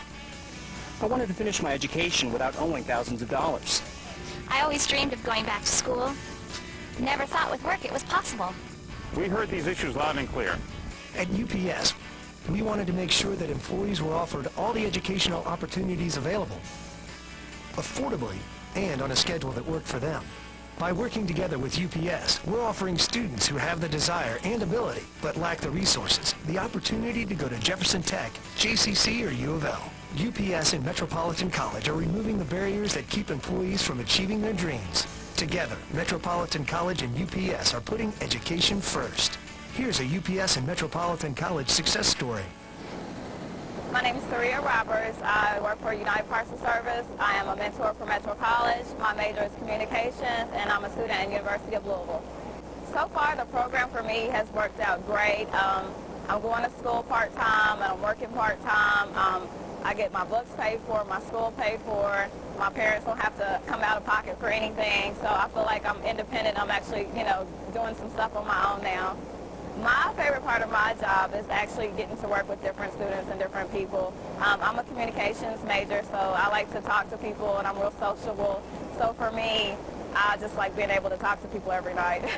This program is great in the sense that it gives people that wouldn't have an opportunity to go to college, an opportunity without having to worry about getting in loans and debt and things like that, and without their parents having to come out of pocket or grandparents or whatever. So I would definitely say that there's no longer an excuse not to go to college. For more information about jobs at UPS or Metropolitan College, visit us at upsjobs.com or metro-college.com. Want to go to college but can't afford to pay for it? Let UPS deliver your education. With the help of Metropolitan College, he's going to be an engineer. She's going to be a nurse. He's going to be a mechanic. And UPS is helping them pay for the education they'll need. Think that's a pretty good deal? Then check us out and surf on by. UPS and Metropolitan College, an opportunity you can't afford to miss. UPS is an equal opportunity employer. Okay, let's compare our favorite cars. I like this one. It doesn't have split rear seats. That's an option here, but a standard option there. VHIX.com isn't the only way to compare cars side by side. What's a standard option? Just the smartest. Does that have a 6-cylinder engine? Where's the talk about the engine? Those would be my jeans. VX.com. Roadmap to the automotive world. Have you heard about Plato's Closet? They're a trendy store just for teens. They buy and sell gently used clothes and accessories. Yeah, cool stuff like jeans, tops, shoes, everything you need. They have clothes for guys, too. Did you know Plato's Closet pays cash for the clothes you're not wearing? Yeah, I sold some jeans and a few things, then turned around and bought a great outfit for the weekend. Plato's Closet has it all. You'd be crazy not to check it out.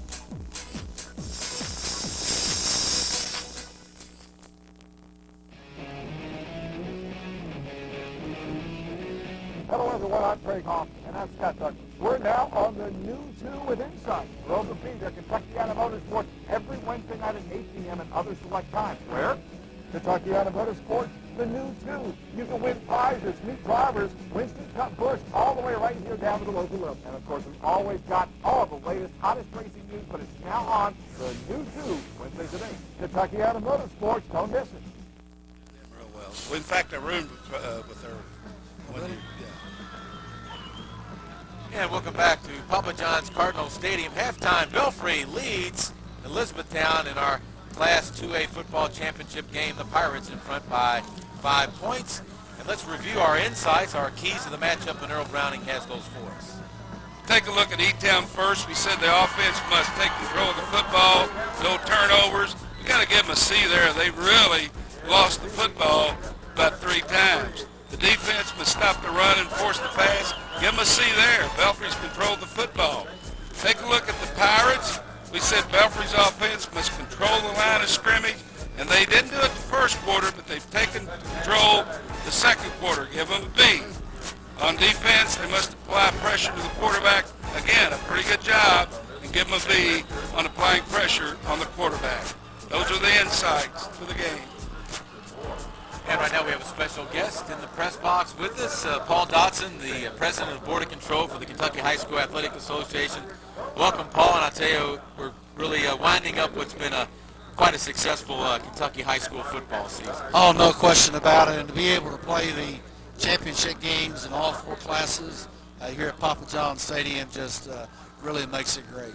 Yeah, you know, the Fairgrounds Cardinal Stadium was a great venue, but the change to Papa John's, this could really be a special tradition beginning this year. No question about it. All the people that I've talked with today, it's all been positive. This is a great environment, and Papa John's certainly is a wonderful place to hold this event. The games that were played at the Fairgrounds, certainly those were wonderful times, but it's time to move on.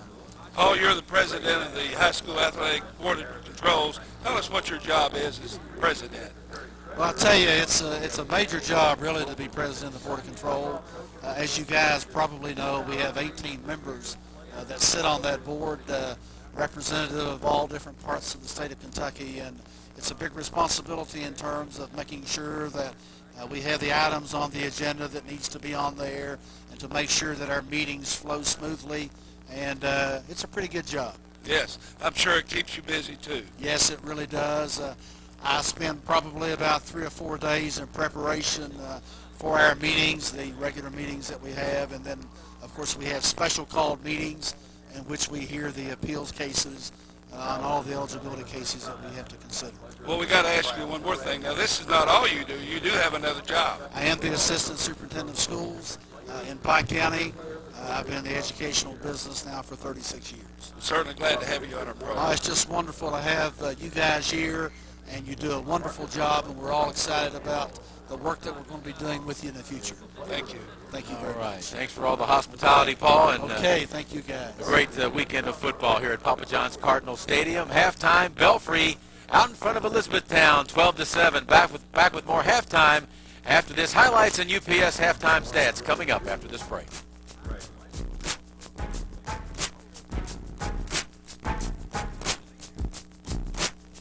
Hi, Gene and Lacey here with highlights from the Game of Life. It looks like Michelle and the kids are having some trouble. Excuse me, don't you have the Cyclones game on? Cyclones? Yeah, right, lady. Hey! Michelle's called a blitz.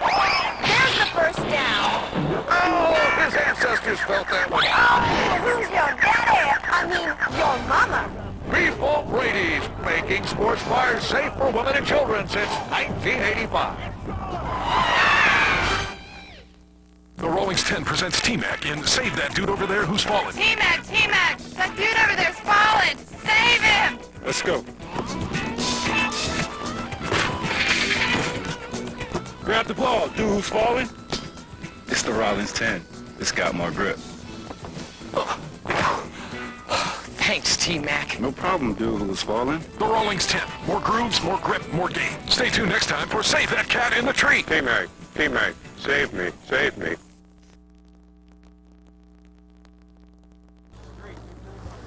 Halftime here at Papa John's Cardinal Stadium in our 2A football championship. Belfry leading 12-7 over Elizabethtown. But it was the Panthers really that struck first. They scored the touchdown. Jonathan Rusher rushes into the end zone. And in that first quarter, E-Town led it 7-0 over the Pirates. But it was a big second quarter by the offensive attack of the Pirates, including running back David Jones. A nifty run here. He gets over the goal line for the score. Running game clicking in that second quarter, and it leads to a 5-point Pirate advantage as we check out our UPS halftime stats. First down, Belfry 9-8 over E-Town. Passing yards, E-Town 120 yards, Belfry no yards passing. Rushing yards 33, E-Town 180 for Belfry. Total yards 153, E-Town 180 Belfry. 2 turnovers for E-Town, 3 for Belfry in a good football game.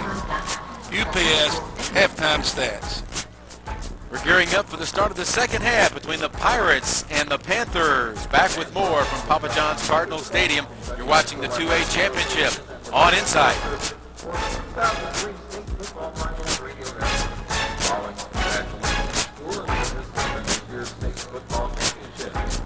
Kentucky High School Athletic Association would like to thank its official corporate partners for their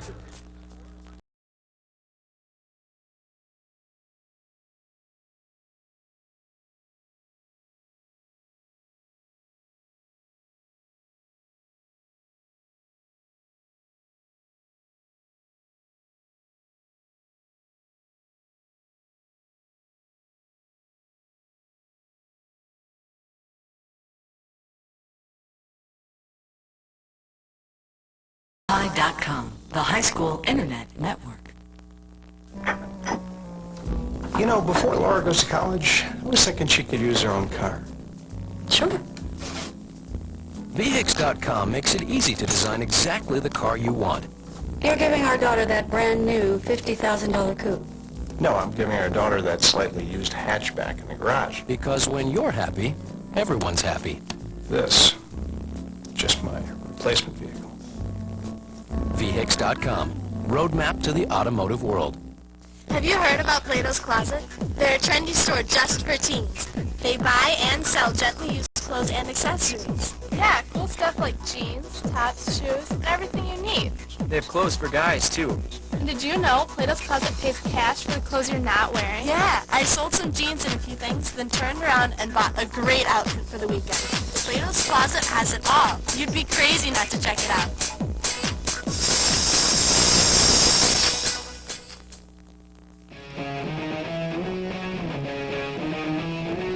Hello, everyone. I'm Craig Hoffman, and I'm Scott Douglas. We're now on the new 2 with Insight. For Open Feed, their Kentucky Motorsports every Wednesday night at 8 p.m. and other select times. Where?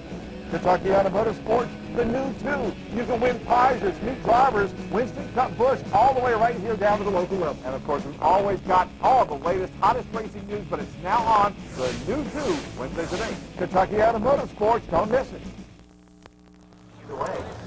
Getting ready for the start of the third quarter here on Inside, the Class AA Football Championship. Belfry leading E-Town 12-7. E-Town jumped out to that 7-0 lead in the first quarter. It's a pretty good effort in the second quarter by the Pirates to go out in front. As we said, the Belfry line just took over and started putting a good rush on Chris Todd, forcing him to throw the ball. And offensively, they were able to control the line of scrimmage and allow their backs to get good yardage in the running game. Belfry will get the kickoff to start the second half. And again, the big key Time of possession.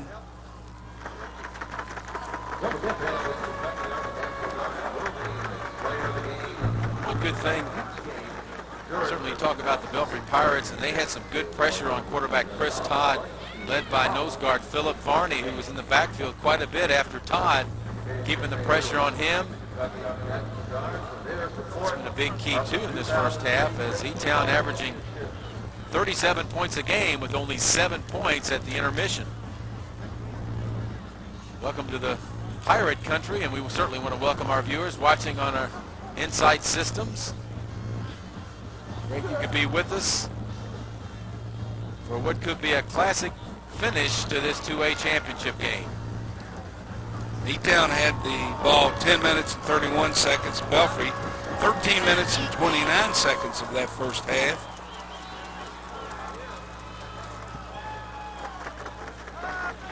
Both teams came in with identical 12-2 records. As we take a look at the head coach, Brett Burnett of the Panthers. Well, they too had a turning point in their season. You know, they lost their opening game to Boyd County. Coach Howard said the players got the big head, and they had an open week, and they came back and really went to work and got after the players pretty good, and they turned it around. Their other loss was to Ironton High, who had a great football team this year as well. Stephen Anderson, number 14, ready to kick off to start our second half. Back deep for Belfry, Howard, Jones, and Bostick. And it's a pooch kick by Anderson, coming up short. Fair caught. Fair catch taken by Belfry's number 8, Paul Howard. That's a safe play. Quarterback Paul Howard elected to fair catch the football. There's some fans that know how to dress for the ball game. Howard back in at his familiar row as the Pirates quarterback. 1st and 10, Belfry. And they'll start the second half from their 34-yard line. Handoff. Great Childers, the fullback. First man through out to about the 40. Belfry comes back and starts the second half the same way they did the first half. Right down the middle. 6 yards on that straight dive play to the fullback. Good start by the Pirates here. 2nd and 4 now.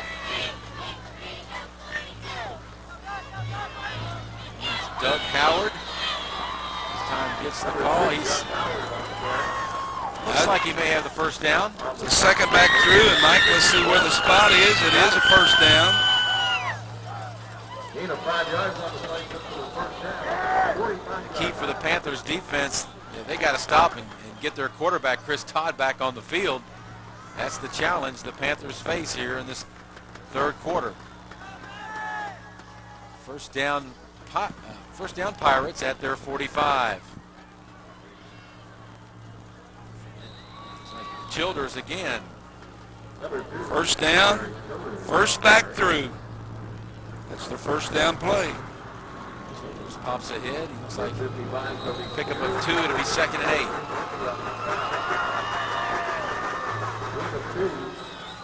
Second down, 8.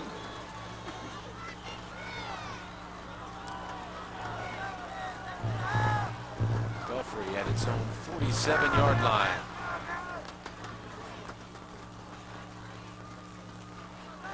And Doug Howard tries to fight his way to midfield, but he's pushed back by the Panther defenders, including there's Corey Spears and another tackle, along with linebacker Taylor Rigney. 2 backs, the lead blockers for Belfry. Power off tackle. Line blocks down, the 2 lead backs. Doug Howard ran into his own blocking lineman that time. 3rd down and 6 now for the Pirates. Howard, the pitch to Jones, and he's wrapped up that time, and a flag goes down. pursuit that time by the E-Town defense. Let's see what the marker presents against the Pirates. Had to be a hold on the outside there. We take a look at the replay, the option play, fake to the first back, the quick pitch. Outside. On the offense. Penalty is declined. 4th down. So the penalty will force the Pirates to boot it. Punting situation for Belfry.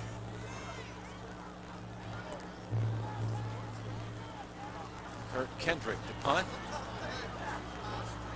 A.J. French is back deep for the E-Town Panthers.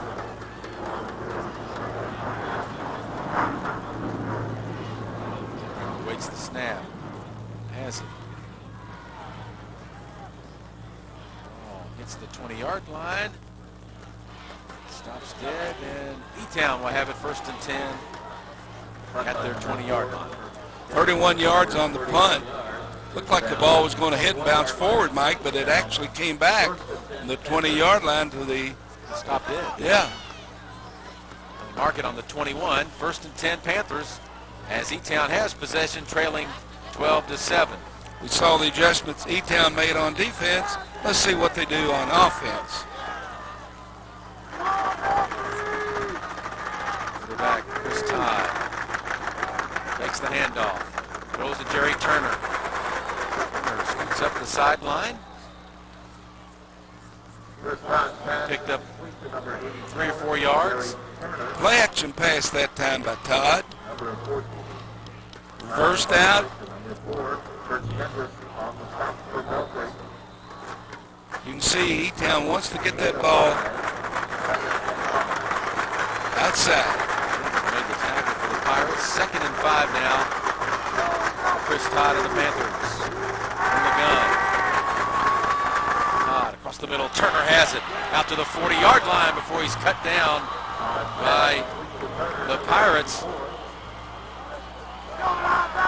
Jerry Turner on the outside ran a crossing route. Todd had enough time to wait for Turner to get inside.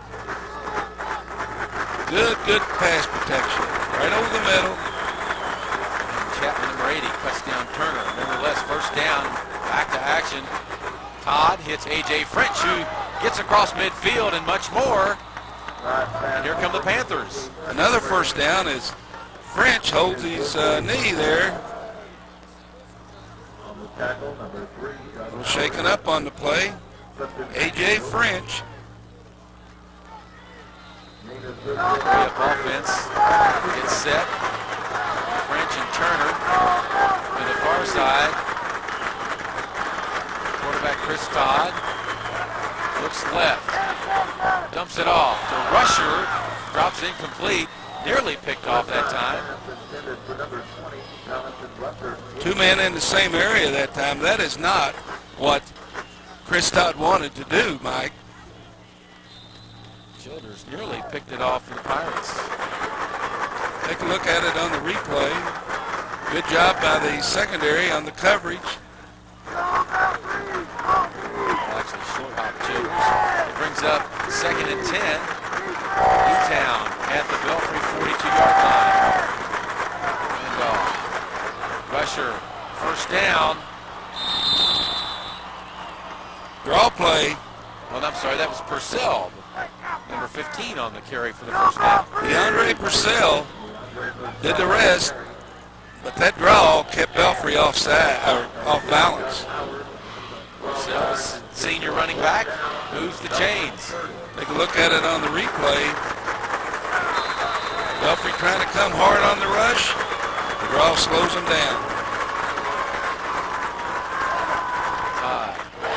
Quick pass to A.J. French, who's met by number 3, Doug Howard, number 14, Tyler Boston.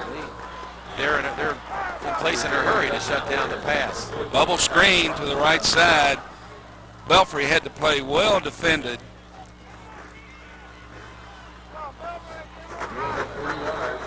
Gave him 3 yards on the play.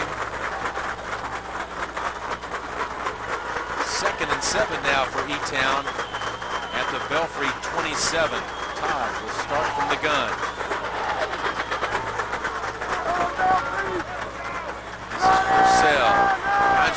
outside. Gets a block from Turner. Tries to cut the corner. Purcell still on his feet. Still on his feet. And he's got the touchdown. What an effort. There's the yak we were talking about. Yards after contact. Purcell wanted that touchdown. DeAndre Purcell. He was determined to get the touchdown, and the Panthers go back in front. Take a look at it on the replay. Just a simple draw. Purcell does a great job getting outside. Breaks one tackle. Breaks a second tackle. A third tackle. And into the end zone for the touchdown. So E-Town leads by a point. They'll try the extra point. Robbie Witt. The snap hold is good. The kick is up, and it's good. 14-12, E-Town back in front of Belfry with 6:55 to go in the third. You're watching the 2A championship game on Insight.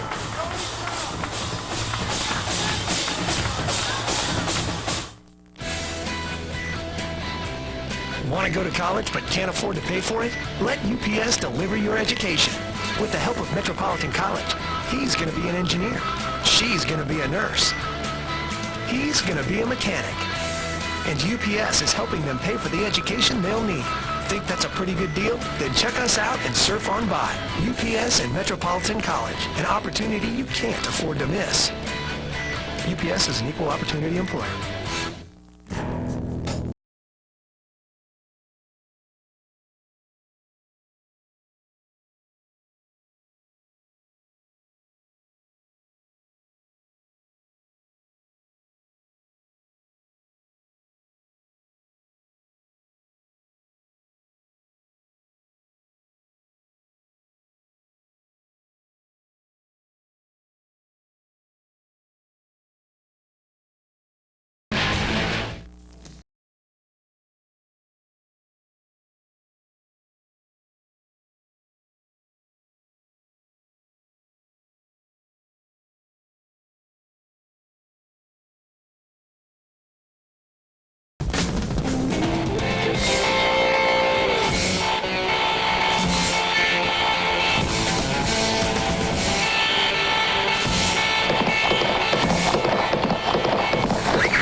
E-Town Panther fans are happy. Their team is back in front. Elizabethtown now 14-12 over Belfry as the Panthers kick off to the Pirates.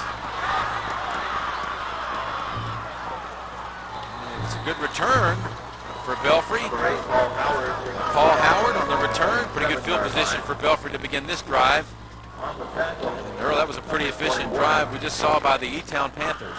7 plays, 79 yards, 2 minutes and 20 seconds. They took care of the football. Mixing the run and the pass for E-Town as they move back into the lead. So it'll be 1st and 10, Belfry Pirates starting this drive at their own 37. And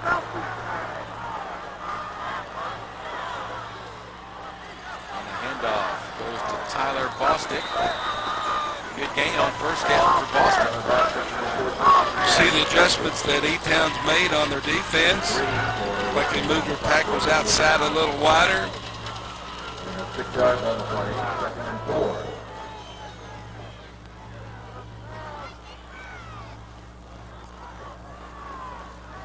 Second down, make it 4 now for the Pirates. Howard under center. Trio of running backs behind him, and the handoff is the first man through. That's Bostic again, who bounces off a couple of tackles, crosses midfield, and a 1st down for the Pirates. Quick hitter to Bostic. I don't know if E-Town was set on the play. Quick count.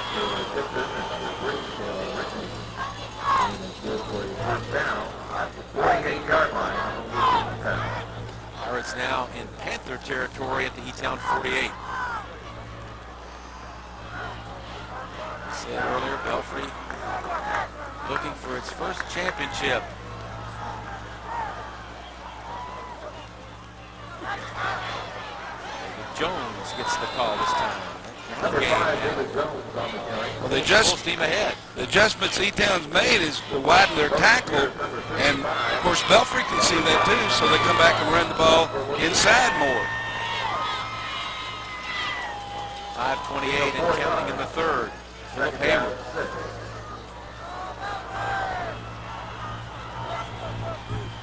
Head coach of the Pirates, who now face 2nd down and 6. Loose football. Who's got it? Quarterback got it back. Snap. Paul Howard is quick to recover for the Pirates. Paul Howard told his center, come on now. Mitch, get the ball up. No gain on the play. 3rd and 6. Quarterback cannot pull out too quick. Big 3rd down play here for the Pirates. 3rd and 6 at the E-Town 44. Second man, Jones, slips a tackle. David Jones has the 1st down and much more across the 30-yard line. The play hits so quick, the linebackers cannot find the football. By the time they check that fullback out, Jones, the second man through, picks up the block from number 3, Doug Howard.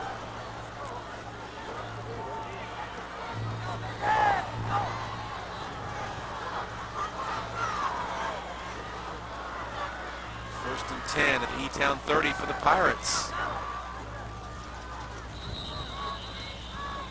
That was Bostic on the quick hitter. Bostic. Pirates now enjoying a straight ahead rushing game as you take a look at David Jones and his big numbers thus far. 32 yards rushing for the junior. Ball resting at the 26 of Elizabethtown. 2nd down for Belfry. Jones again slips a couple of tackles. Another 1st down. He won't go down.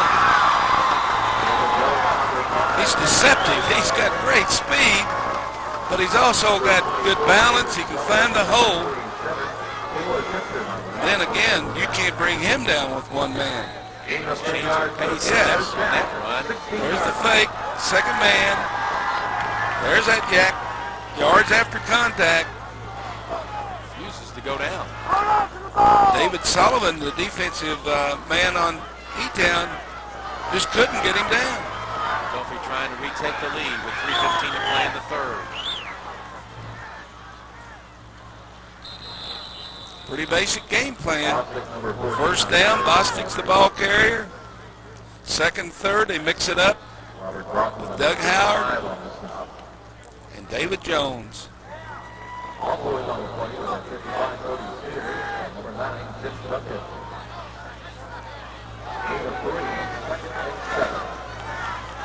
Give Boston 3 yards on the carry. 2nd and 7. The ball at the 13-yard line of Elizabethtown.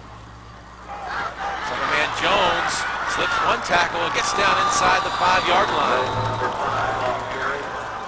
He's tough to bring down. It'll be a 1st down.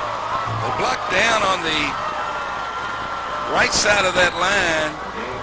They ride the fullback in, lead with the one back, and the end is playing so wide, stop the outside play, that Jones has a good running lane. 1st and goal now. Pirates at the 5-yard line.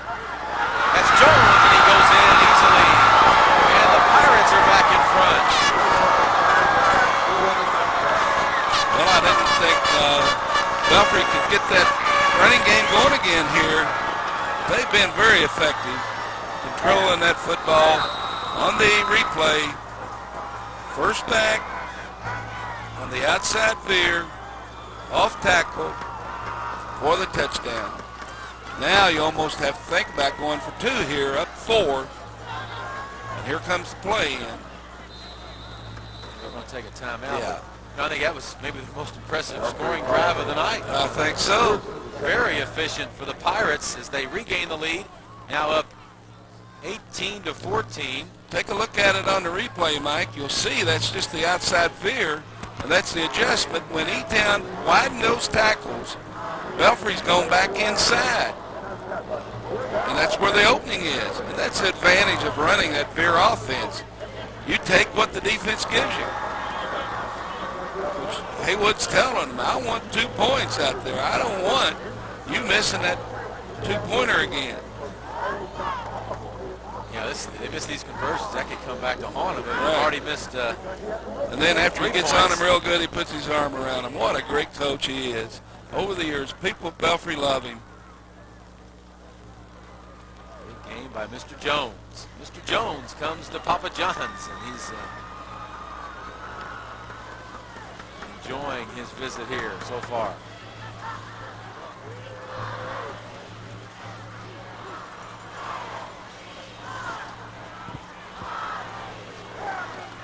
So the Belfry Pirates, leading by 4 points, will try the 2-point conversion. Trio of running backs behind quarterback Paul Howard. Jones, and he gets in. Yes. Yes, he has it. David Jones. Touchdown, and gets the 2-pointer.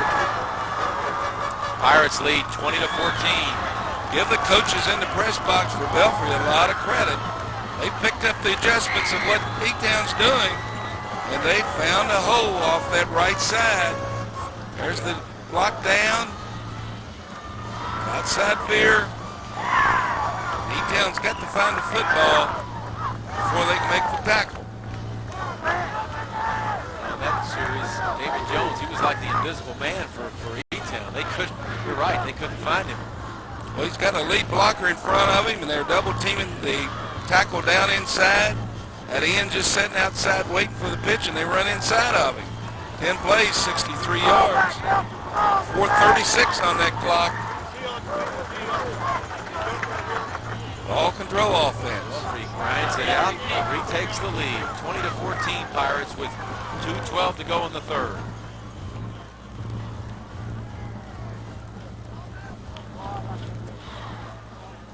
So once again, Belfry short a man. David Jones, the kicker now, trots out for the Pirates. David Jones pick off for Belfry.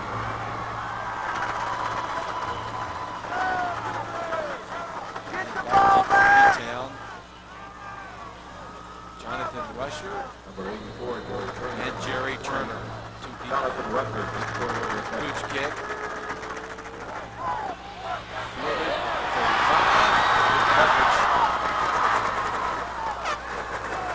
Well fielded by David Sullivan. Good coverage that time by the Belfry special teams players. But for a passing quarterback like Todd, to get the ball at the 35-yard line, you can operate a lot better there. So E-Town has good field position. Panthers start at 1st and 10 from their 35, down 6 points.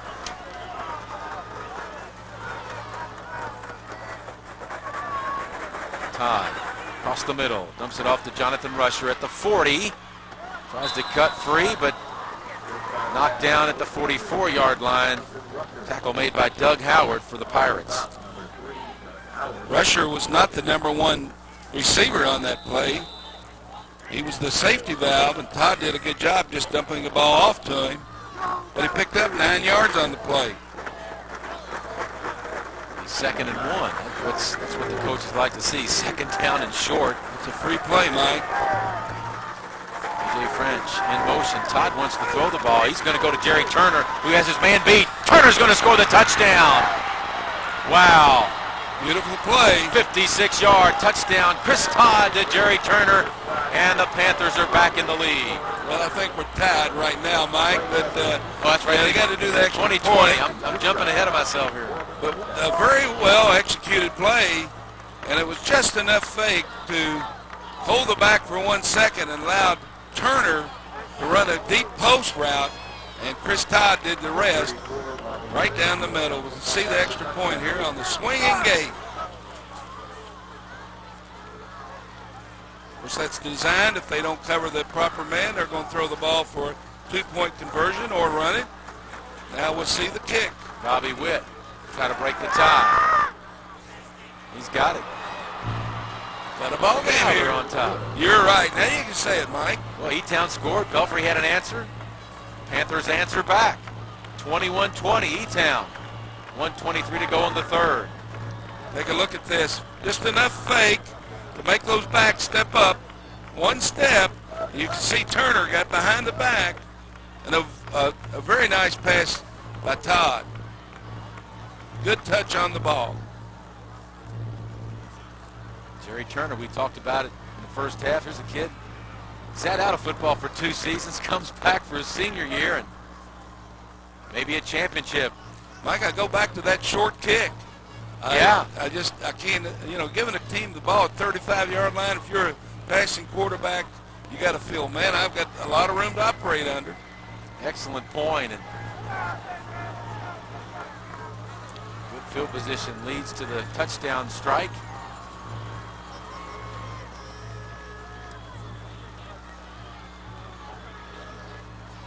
Touchdown pass of the game for Chris Todd.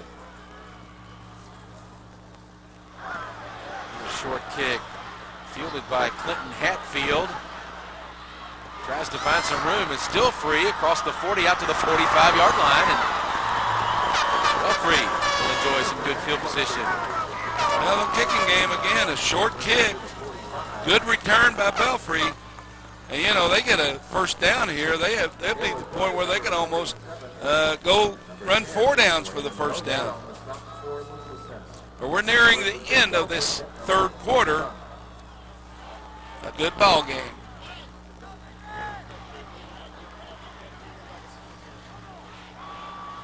Lead going back and forth, momentum going back and forth. Pirates first down at their own 45.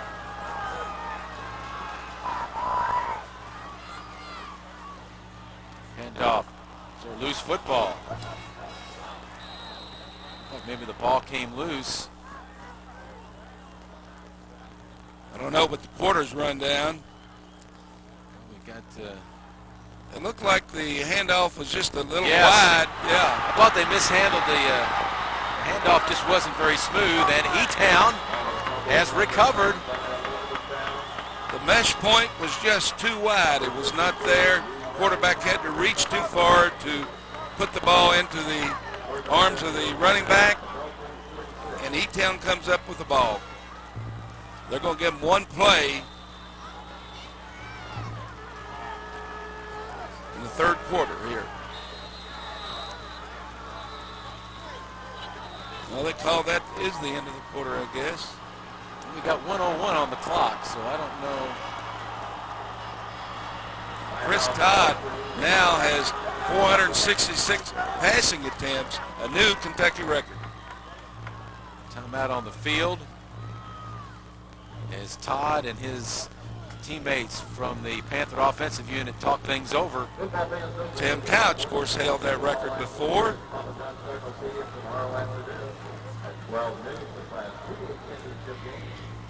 1:01 to play here in quarter number 3. Pretty good third quarter. A lot of action. Somebody knows the camera's on her.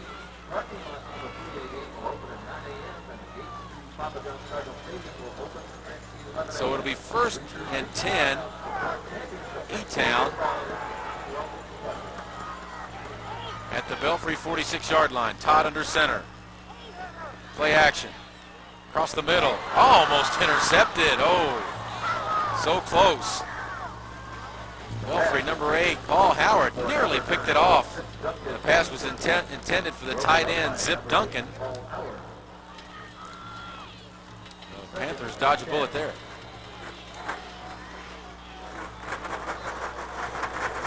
Numbers for Chris Todd today. Over 200 yards passing. He's got 2nd down and 10 here. Shovel pass. Rusher.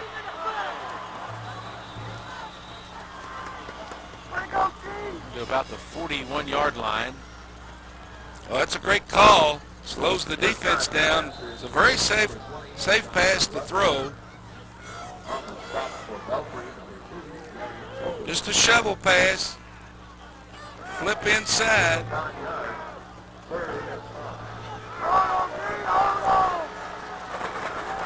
Jonathan Rusher. Panthers on third down. Handoff to Purcell. He's going nowhere. The Pirates quick to react there. They'll bring up fourth down. Mike, that play just didn't look good from the very start. No deception on the play at all. Just Gary Childers and Philip Varney leading the charge for the Pirate defense. That's the end of the third quarter.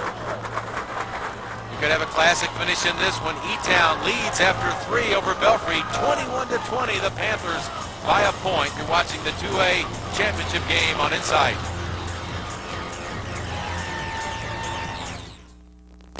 Wildcat and Cardinal fans, looking for a store that offers the best of both worlds? Then come to J.D. Becker, the UK and U of L Superstore. At J.D. Becker, you'll find the largest selection of both UK and U of L products anywhere. And J.D. Becker has exclusive designs you won't find anywhere else. You can even shop our store online 24 hours a day at jdbeckerstores.com. So if you're a Cardinal fan or a Wildcat fan, come into one of J.D. Becker's UK and U of L Superstores, conveniently located inside Oxmoor Center and on the Outer Loop in the Outer Loop Plaza. Hi, Gene and Lacey here with highlights from the game of life. It looks like Michelle and the kids are having some trouble. Excuse me, don't you have the Cyclones game on? Cyclones? Yeah, right, lady. Hey! Michelle's called a blitz. There's the first down. Oh, his ancestors felt that way. Oh, who's your daddy? I mean, your mama. Beefball Brady's, making sports bars safe for women and children since 1985. Mom wants to buy a car. So? She's looking at used station wagons. Used station wagons? I don't want to be dropped off at school in a used station wagon. VX.com lets you search thousands of cars by price. Now that's cool. Our mom buying that? So you can find one everybody likes. Jenny left these downstairs. It's a fun car. Amazing as that is. VX.com, roadmap to the automotive world. And welcome back to Papa John's Cardinal Stadium. Mike Hartnett, Earl Browning. Glad you're joining us for Insight's presentation of the 2A championship game. E-Town leading Belfry 21-20 as we begin the fourth quarter. E-Town with the football on fourth down and 4 from the Belfry 40-yard line. Todd with a fake, going deep. Got a man open. That's French. Over-the-shoulder catch and a touchdown. 40 yards. Todd to A.J. French. great concentration by French as Todd put the ball up very high, allowed French to run under the ball. Again, I'm impressed with Chris Todd on his soft touch of that ball. He lays the ball out there and allows the receiver to run under it.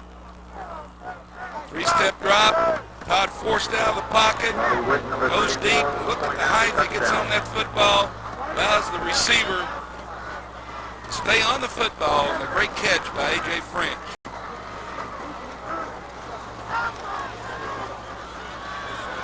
Bobby Witt with a point after. And it is no good, off to the left. Nevertheless, the Panthers now enjoy the 7-point advantage, 27-20. E-Town over the Pirates.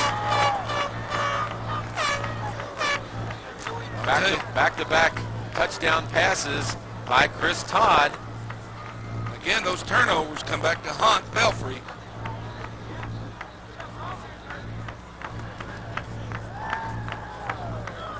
Chris Todd, 50 touchdown passes.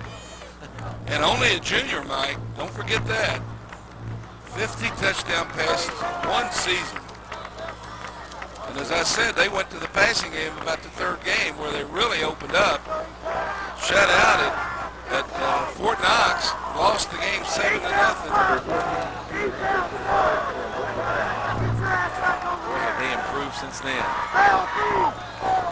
Playing in their 11th game in the row, en route to a state championship. The kickoff. Short kick. Fielded by Kurt Kendrick, who gets out to the 35-yard line, and that's where the Belfry Pirates will start this drive, 1st and 10. Number 4, Good field position again for Belfry. on the stop, number 3, number 15, Travis for Elizabethtown. The U-Town defense faced with the challenge of stopping the running game of the Pirates. 8 fumbles, lost 4 of them. The offense that they run, that's what happens when you run an option offense. Handoff. First man, Bostic, Tyler Bostic. May have picked up 2. That's been the first down play. And I like what Coach Howard does, signal play in. You don't have to wear that quarterback out running in and out. You can change those signals around, particularly on you run 3 or 4 plays. It's really not hard to call them. 2nd and 8, ball at 38 of Belfry. Jones, nowhere to run. He was spun around. 24 Sullivan, 55 Spears. In on the stop with Corey Spears in that linebacking spot, Earl. He's played a whale of a game for the Panthers. We see what E-Town has done. They've moved their tackles back down inside and left those linebackers where they can get to the football.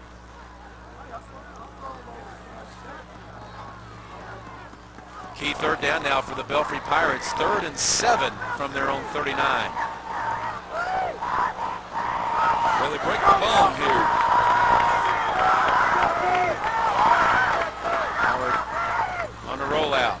Now the pitch back to David Jones. Jones trying to cut up the corner. Short of the first down marker. Looks like maybe Earl by a yard. Maybe 2, depends on where he went out of bounds, but that was the counter option that time. Not 2 yards short, maybe 2.5. It's going to bring up 4th down. Take a look at it, the replay, the fake to the first man. Back came in motion, turned and went the other way. Just ran out of running room. Broughton ran him out of bounds. They're going to go for it, or they're going to try to throw him offside. Early in the ball game yet. Chess game here. Let's see what happens on 4th down. We're going for it. The handoff. They got it. And they got the 1st down. It's having confidence in your offensive line this early in the game. 10-22 here.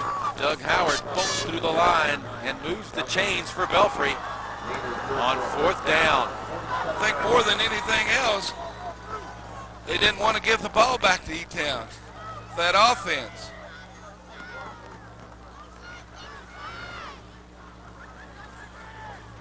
Determined run here by Howard. 1st and 10 Belfry at their 47. Another pitch back to Jones. Spins at midfield and gets into Panther territory. Good job that time by Jones, cutting back inside. Take a look at it on the replay on the pitch.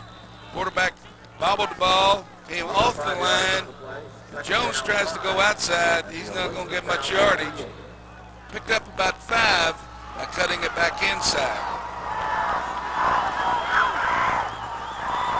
2nd and 5 now for the Pirates. Down by 7 here in the 4th quarter. Howard ran into a wall of Panthers, and he's driven back. Not sure he even got back to the line of scrimmage. Sweep play to the left side. Again, penetration by E-Town. Stopped the play before it ever got started. You got to think if Belfry goes for it on 4th down back at the 45, they've got 2 downs here to get 5 yards. 5 of 10 on 3rd downs for the Pirates. Trio of runners in back of quarterback Howard. A handoff. Jones. David Jones, number 5. 2nd man. Like E-Town slanted outside. We're going to have 4th down and 2 again. Another 4th down play for the Panthers. Ball resting at the 45-yard line of Elizabethtown. Take a look at the replay. The E-Town slanted towards the fullback.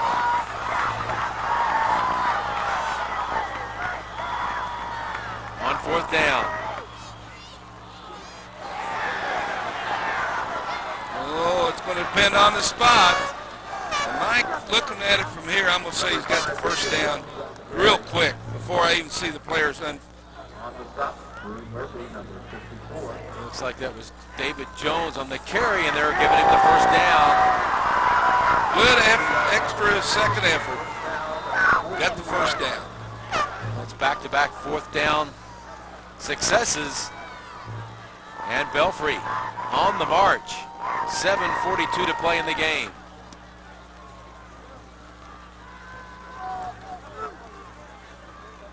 First and 10 Pirates at the E-Town 42.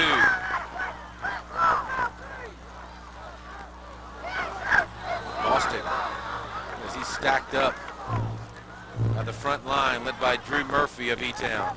I think E-Town's figured out at the first play they're going to run that first man.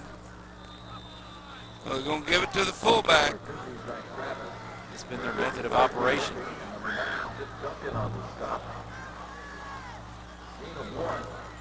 E-Town playing the five-man line. Two linebackers. Second down and 9. Howard wants to throw. Going to the end zone. Turner is there, and they're going to call, well, yes, a flag, interference against E-Town's Turner. Would appear to be the call.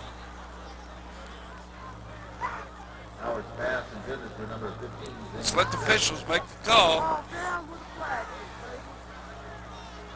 Pass interference on the offense. 15-yard penalty. Loss it out. That's what I wanted to wait for, because if you take a look at it, looked like the man was in front, did the pushing. Yeah, they call it on the Belfry man, pushing, to keep the Jerry Turner from catching the football. I promise you, that's the last time I put on a striped shirt. That's it. I'm retired.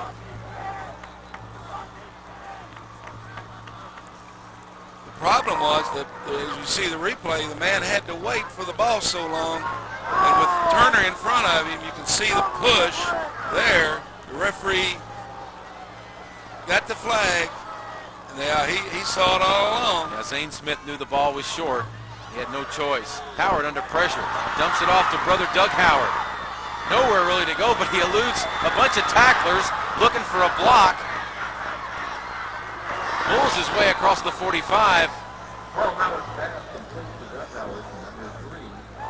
That is going to bring up fourth down. Now you have to kick the football away.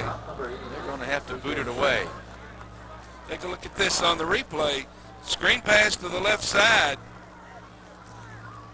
Well, he ran all over the field. Yeah, and he ended up losing a lot of yardage. 5 yards off the play. Going to bring up, he gained 5 out of the play, but it's going to bring up 4th and 20. You got to kick the football and play defense and hope to get it back in decent field position. Kurt Kendrick to punt it. Nice high kick. A.J. French of E-Town watches it take a bounce inside the 20, and it's going to be down at the 19-yard line. We'll take a break right now. 6:18 to play in the game. E-Town with a 7-point advantage over the Pirates in this 2A championship game.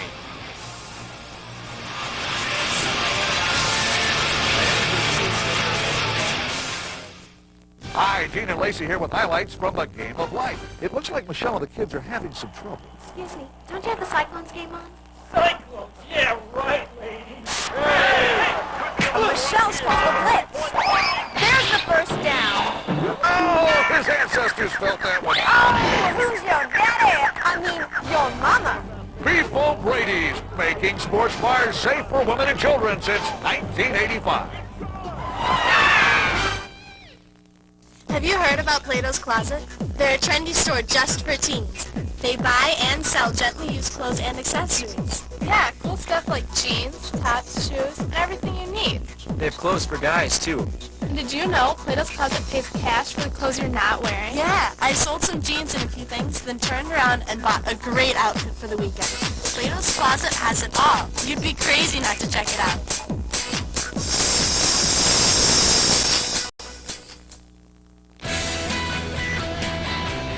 Want to go to college but can't afford to pay for it? Let UPS deliver your education. With the help of Metropolitan College, he's going to be an engineer. She's going to be a nurse. He's going to be a mechanic. And UPS is helping them pay for the education they'll need. Think that's a pretty good deal? Then check us out and surf on by. UPS and Metropolitan College, an opportunity you can't afford to miss. UPS is an equal opportunity employer. Back to Papa John's Cardinal Stadium. Mike Hartnett, Earl Browning inside, bringing you this Class 2A championship game. E-Town leading by 7, 27-20 with 6:18 to play in the game. E-Town with the ball first and 10 from their own 19-yard line. It's Jerry Turner in motion. And the handoff to Jonathan Rusher. Cuts back to the inside. A good pickup on first down for E-Town. Let's see what Elizabethtown can do here with the clock showing 6 minutes. They can run the football or can continue to throw the ball. Is E-Town headed for his first championship in 34 years, or can Belfry rally and capture its first state crown? 2nd and 4 for the Panthers. Play action. Todd under the gun. Going down. He's football. It's not a throw. He's down. Yes. But Belfry has the ball back. Belfry. Boy, they brought the heat that time, and Todd couldn't survive, losing the football. You can see on the replay what happened. They knocked the ball out of the arm of quarterback Todd, but why didn't the lineman pick the ball up and run it? It's because he's a lineman. He's not taught to pick the ball up and run it, but he should have in this case, because no one was around him. He could have walked into the end zone. His chance for glory still may be to come. Belfry, what a break. They're at the 9-yard line. 1st and goal. The pitch back. David Jones looking for a block. Cuts the corner. Did he get his foot in? Yes, touchdown. David Jones. 1 point away from the tie, Mike, that we talked about. 5:30 left in the game when E-Town elected to throw the football. And that's what they've been doing all year. I'm not faulting them for that. Belfry stripped the ball, and then on the first play, the momentum has switched back to the Pirates. Pirates waste no time taking advantage of the turnover. They'll try to tie it up. Ronnie Edwards, 79. Needs the point after to tie the game. The kick is up, and it's good. We're tied at 27 with 5.5 minutes to play. Take a look at this replay on the touchdown, the option pitch. Jones does a good job, gets to the outside. He smells the roses into the end zone. Boy, he knows where that pylon is. Yes, he is. He goes for that corner. He knows where the corner is. Similar to a run he had in the first half for the touchdown. David Jones. Right inside the corner. One of the stars of this championship matchup. Well, we said it could be a high-scoring game, and it would be close. A lot of football left to be played here.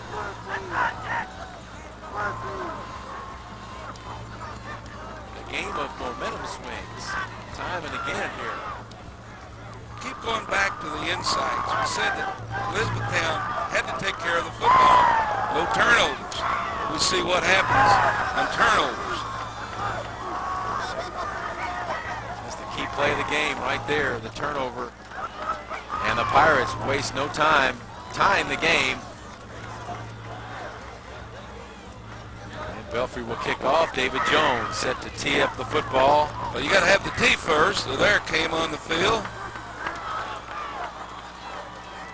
And And the deep backs for the Panthers, 20, Jonathan Rusher, 84, Jerry Turner.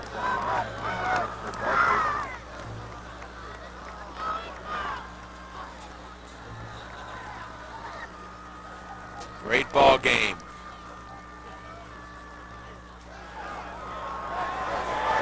And the boot goes to Turner, takes it from his 7-yard line, heads up the middle, and gets out to the 29-yard line. Panthers will take over. 1st and 10 from their 29-yard line. 21 yards on the return for Turner. Again, Elizabethtown on their 29-yard line. You've got to expect them to continue to throw the football.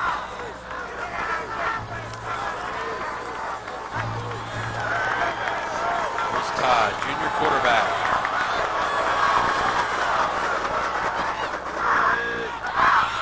French, who's bottled up. 51, Josh Cullip in on the tackle. Quick hitch route to the outside. Belfry got the momentum now. Good fake. Rusher, pass outside with 2 blockers. Belfry did a good job fighting off the block.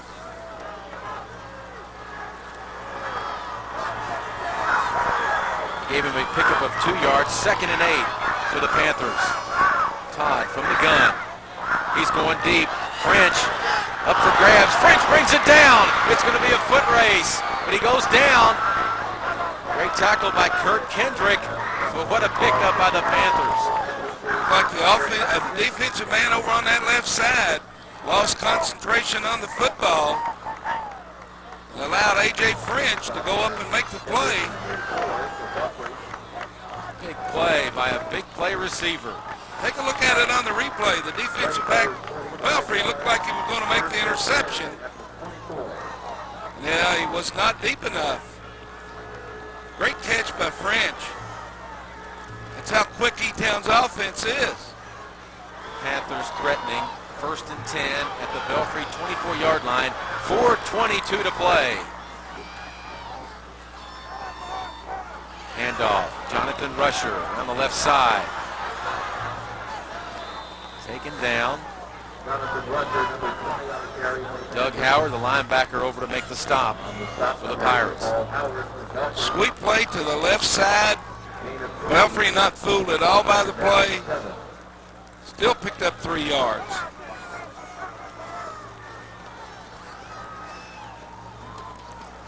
Ball resting at the 21. On 2nd down for E-Town. Todd. It's Duncan, the tight end. A pick stop that time by David Jones, who came up from his quarterback position to make the stop on Zip Duncan. Give the defensive line for Belfry a lot of credit. They were able to force the pass on the outside, and that allowed the defense to come up to make the play. That ball was down. So it sets up 3rd and long for the Panthers of Elizabethtown. 3rd and 12. Snap back to Todd. Across the middle, he's got a man open. Oh, Turner. You got to catch the ball before you run. It was wide open. Belfry man made a stab at the ball. The linebacker was just enough to distract the receiver. No, that ball was right in his hands.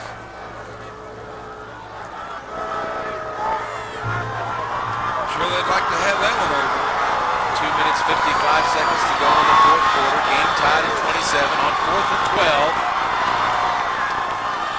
Todd looks across the middle again. Another man open. This time it's picked off. It's juggled, but it's intercepted.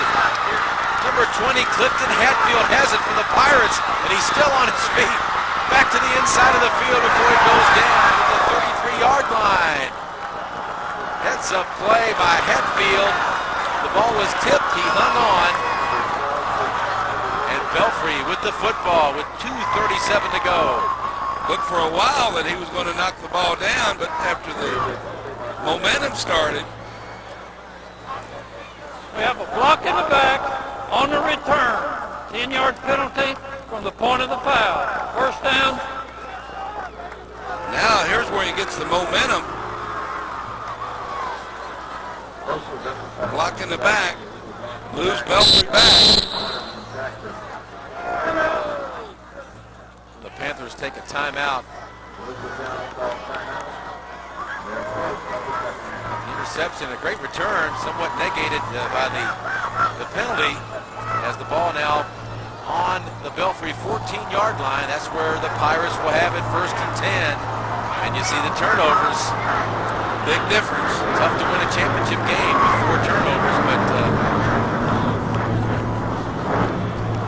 well, we have 2:37 to play. And well, you know, E-Town's got a couple of times. Well, they got one timeout left. You got to figure Belfry's going to run the football here, Mike. We may have an overtime. Take a look at the replay, though. We'll see the tip. And that was a good, clean defensive play. Old Big Red is a cheer on the sideline as we see. There's the block in the back. Clifton Hatfield.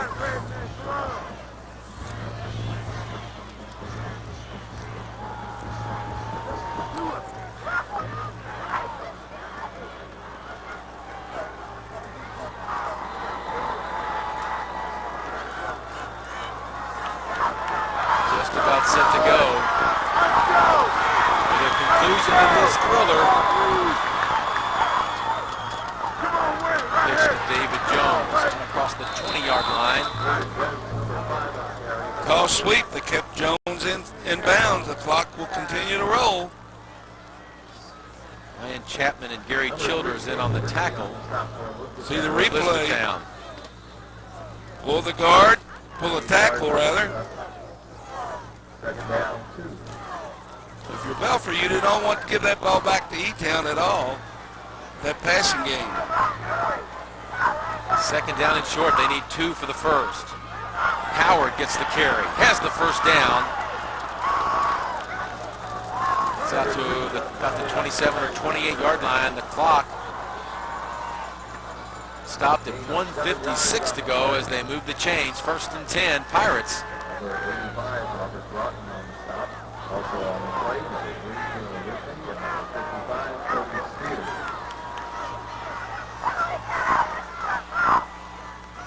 David Jones stumbles and goes down. Loss on the play.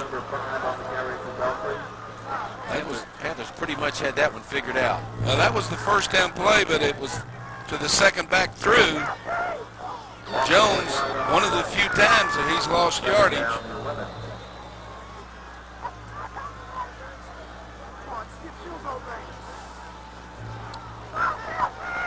Clock moving, 1:17 to play in regulation. We're tied at 27. The Pirates, the Panthers, going for the championship.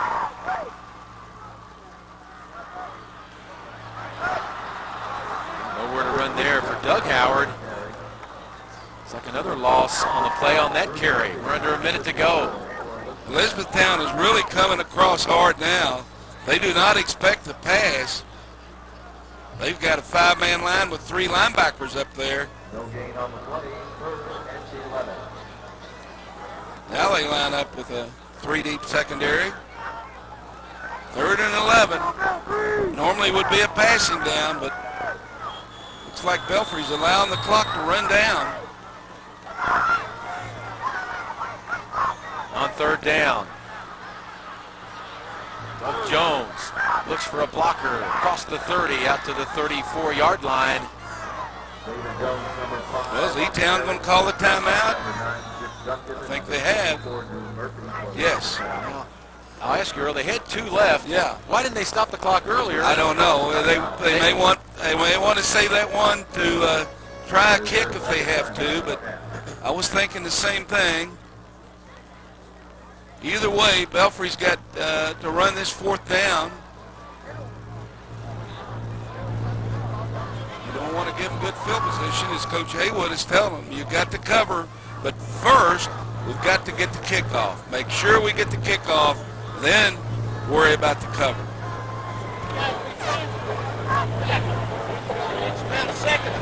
Everything we expected, Mike. Good crowd. And no one's left.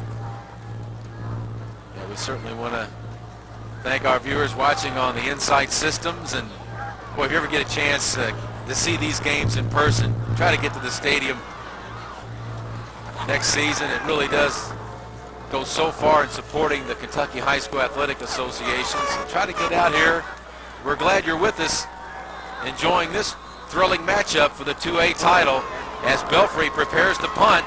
Kirk Kendrick will kick it away, and Jerry Turner back deep with 14 seconds to go. The clock is running. It's a high kick. Takes a bounce inside the 30. Turner will down it right there, and there's 6 seconds on the clock. Now you got to think Belfry will put 2 defenders on Turner, as he's been the favorite receiver for quarterback Chris Todd.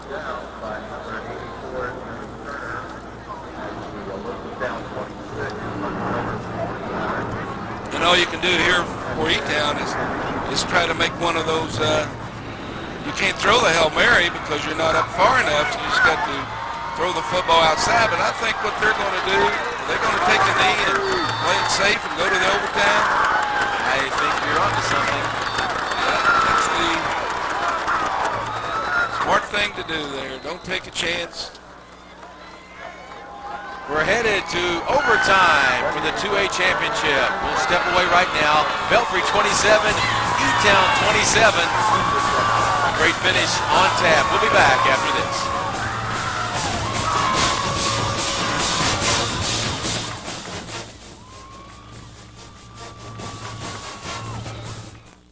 Hi, Gene and Lacey here with highlights from the game of life. It looks like Michelle and the kids are having some trouble. Excuse me, don't you have the Cyclones game on?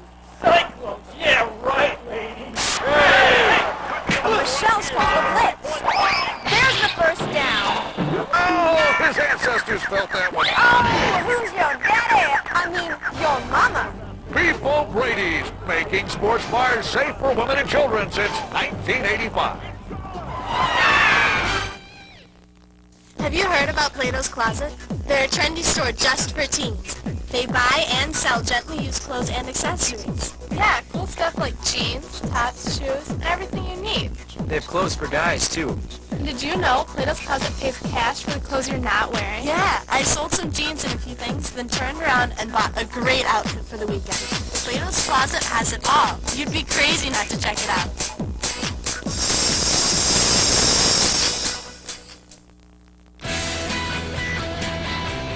Want to go to college but can't afford to pay for it? Let UPS deliver your education. With the help of Metropolitan College, he's going to be an engineer. She's going to be a nurse. He's going to be a mechanic.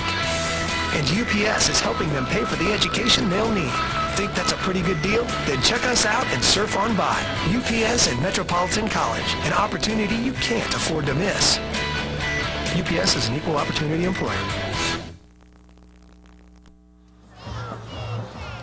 Well, it's been quite a battle for this Class 2A state championship game. The Pirates and the Panthers headed to overtime. E-Town and Belfry tied at 27 apiece. A little overtime here to determine who gets the trophy tonight. Well, the important part is this meeting at midfield.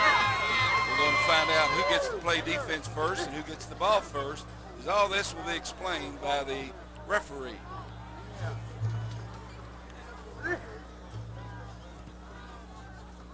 Toss of the coin. Belfry won the toss. E-Town says they're going to take the ball. Belfry will play. Yeah, I thought they might have gone the wrong way. E-Town's going to take the ball and go towards the open end of the stadium. Belfry will play defense down at the other end. And each team will get the ball at the 10-yard line. And it's not a sudden death in that the team that scores first. Each team will get the same opportunity starting at the 10-yard line. So this overtime format, just like college, except instead of starting at the 25, they start at the 10. That's it, Mike. That's the big advantage, is to play defense first. The reason for that, if the team kicks a field goal, to beat them, you have to score a touchdown, or if they don't score, then you have the advantage of kicking the field goal to win. E-Town's waited, well, it's been 34 years since they won the championship. I guess their fans can wait in overtime to see if they can win it again. The Belfry fans, they've never experienced the championship, but could be on the verge of it. All right, E-Town with the ball first. Chris Todd from the gun from the 10-yard line on first down. Handoff, Jonathan Rusher. Red zone offense. E-Town comes out running the football. Like a gain of 4. Yeah, I'd say 4. Spotted on the 6-yard line. 0 for 3 in championship games for the Pirates. They got the advantage by going on defense first. Let's see if they can make it work to their advantage. French and Turner, the receivers to the left of Chris Todd under center. Todd in trouble, goes to the end zone, and was it intercepted? Yes, it was. Number 8, Paul Howard, the quarterback. Everybody on that sideline is excited for Belfry. We got to see the replay on this. The defensive pressure applied to Todd should get a star for this, for the interception. Big 51 for the Pirates. Forced Todd out of the pocket. Made him throw the ball. Josh Cullop for the Pirates. Cullop's had a big role in this football game defensively. And now the Pirates, they can win it here with a score from the 10-yard line. Howard gets the carry, gets down to the 7-yard line.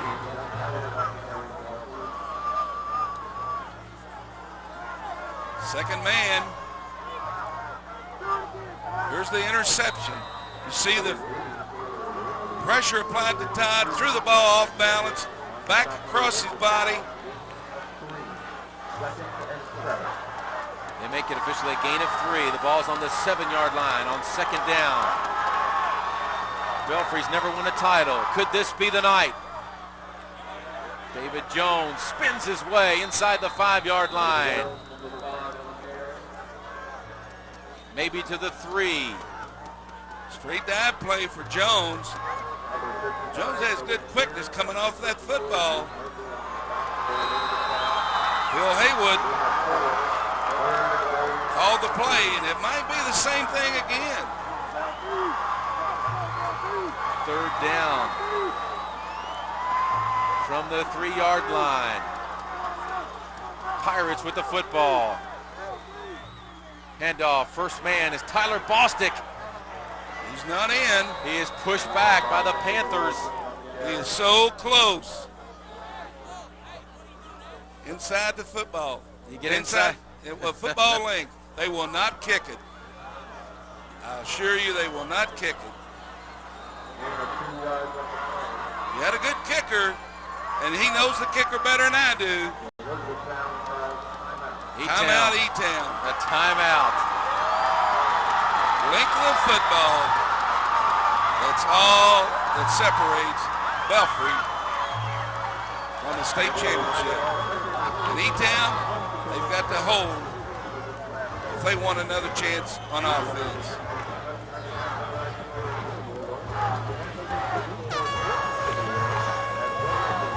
What a finish. They give that Belfry Pirate defense a lot of credit. Holding E-Town to 27 points, Mike. The pressure up front by that line has made a big difference for Belfry. I guess that made it up to 5 turnovers now in the game. 5 turnovers for the Panthers, and that makes it awfully tough to win a state title. 3 fumbles and 2 interceptions. 3 for 3 on 4th down. Is that an indication here? Quarterback sneak is the safe play, guys. So you got a great runner like Jones, David Jones. Take a chance with a straight dive.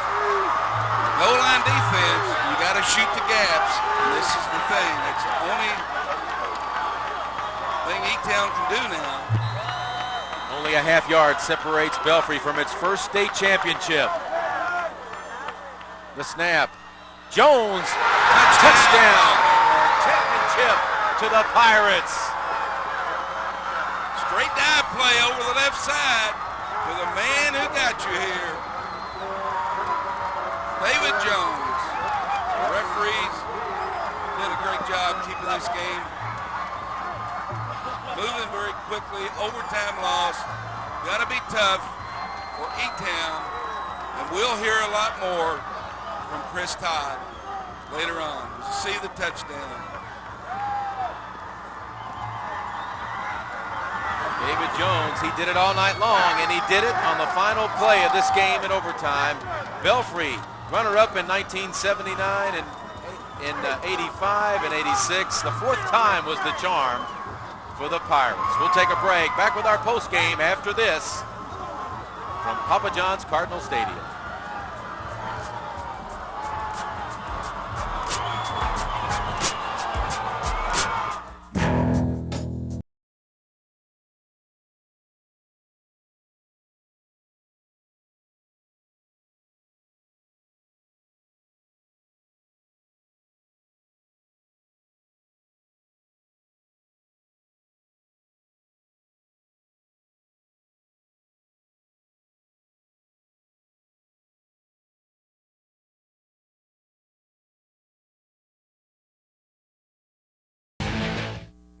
Wildcat and Cardinal fans, looking for a store that offers the best of both worlds? Then come to J.D. Becker, the UK and U of L Superstore. At J.D. Becker, you'll find the largest selection of both UK and U of L products anywhere. And J.D. Becker has exclusive designs you won't find anywhere else. You can even shop our store online 24 hours a day at jdbeckerstores.com. So if you're a Cardinal fan or a Wildcat fan, come into one of J.D. Becker's UK and U of L Superstores, conveniently located inside Oxmoor Center and on the Outer Loop in the Outer Loop Plaza.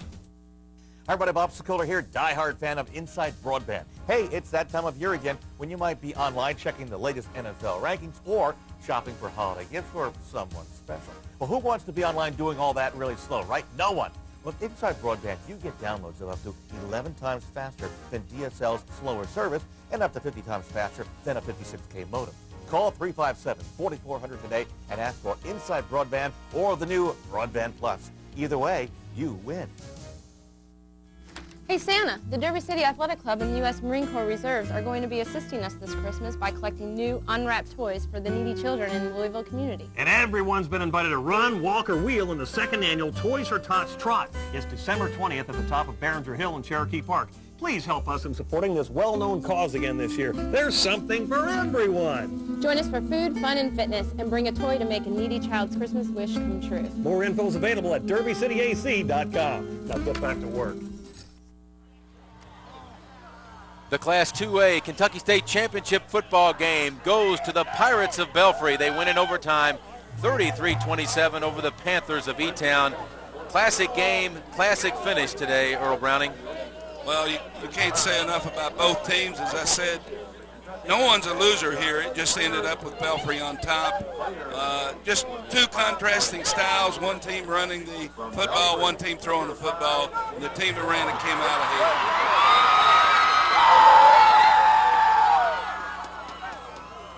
You see the victorious Pirates and David Jones, the player of the game.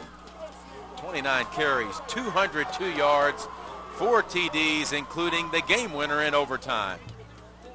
Outstanding performance. Here's the toss sweep on one of the earlier plays for the touchdown.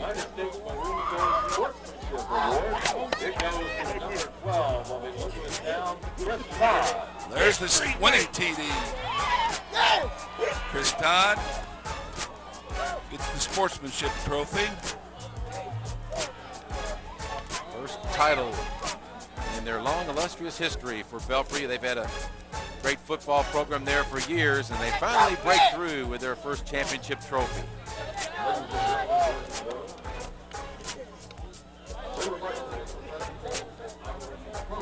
Presentation of trophy. Let's go to the public address announcement. Members of the Kentucky High School Athletic Association's Board of Control. Presenting the runner-up trophy will be Jerry Taylor and Jeff Perkins, and it goes to the Elizabethtown Panthers.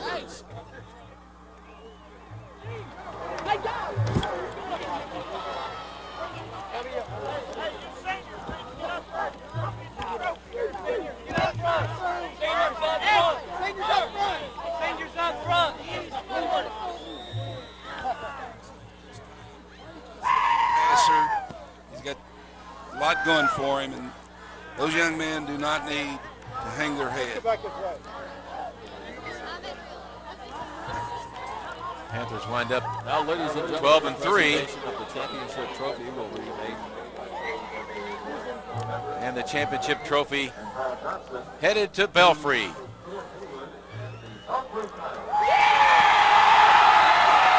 I asked Coach Haywood who he talked to other than his staff about football. He mentioned Roy Walton, former coach at Lafayette, and Tates Creek in Lexington. And if Roy's listening, I know he'll be proud of Coach Haywood. Let's take a look at the UPS final stats. Very close. Belfry 17 first downs, 15 for E-Town. Passing yards, big edge to E-Town, 310. Only 5 yards passing for Belfry. 64 yards rushing for E-Town, 319 yards on the ground for the Pirates. Total yards about even, and those are the UPS stats. The Pirates hoist the trophy high, celebrating their first ever state championship. Once again, the final, Belfry 33, E-Town 27 in overtime. That'll wrap it up. For Earl Browning and all the great folks at Insight, this is Mike Hartnett saying so long from Papa John's Cardinal Stadium.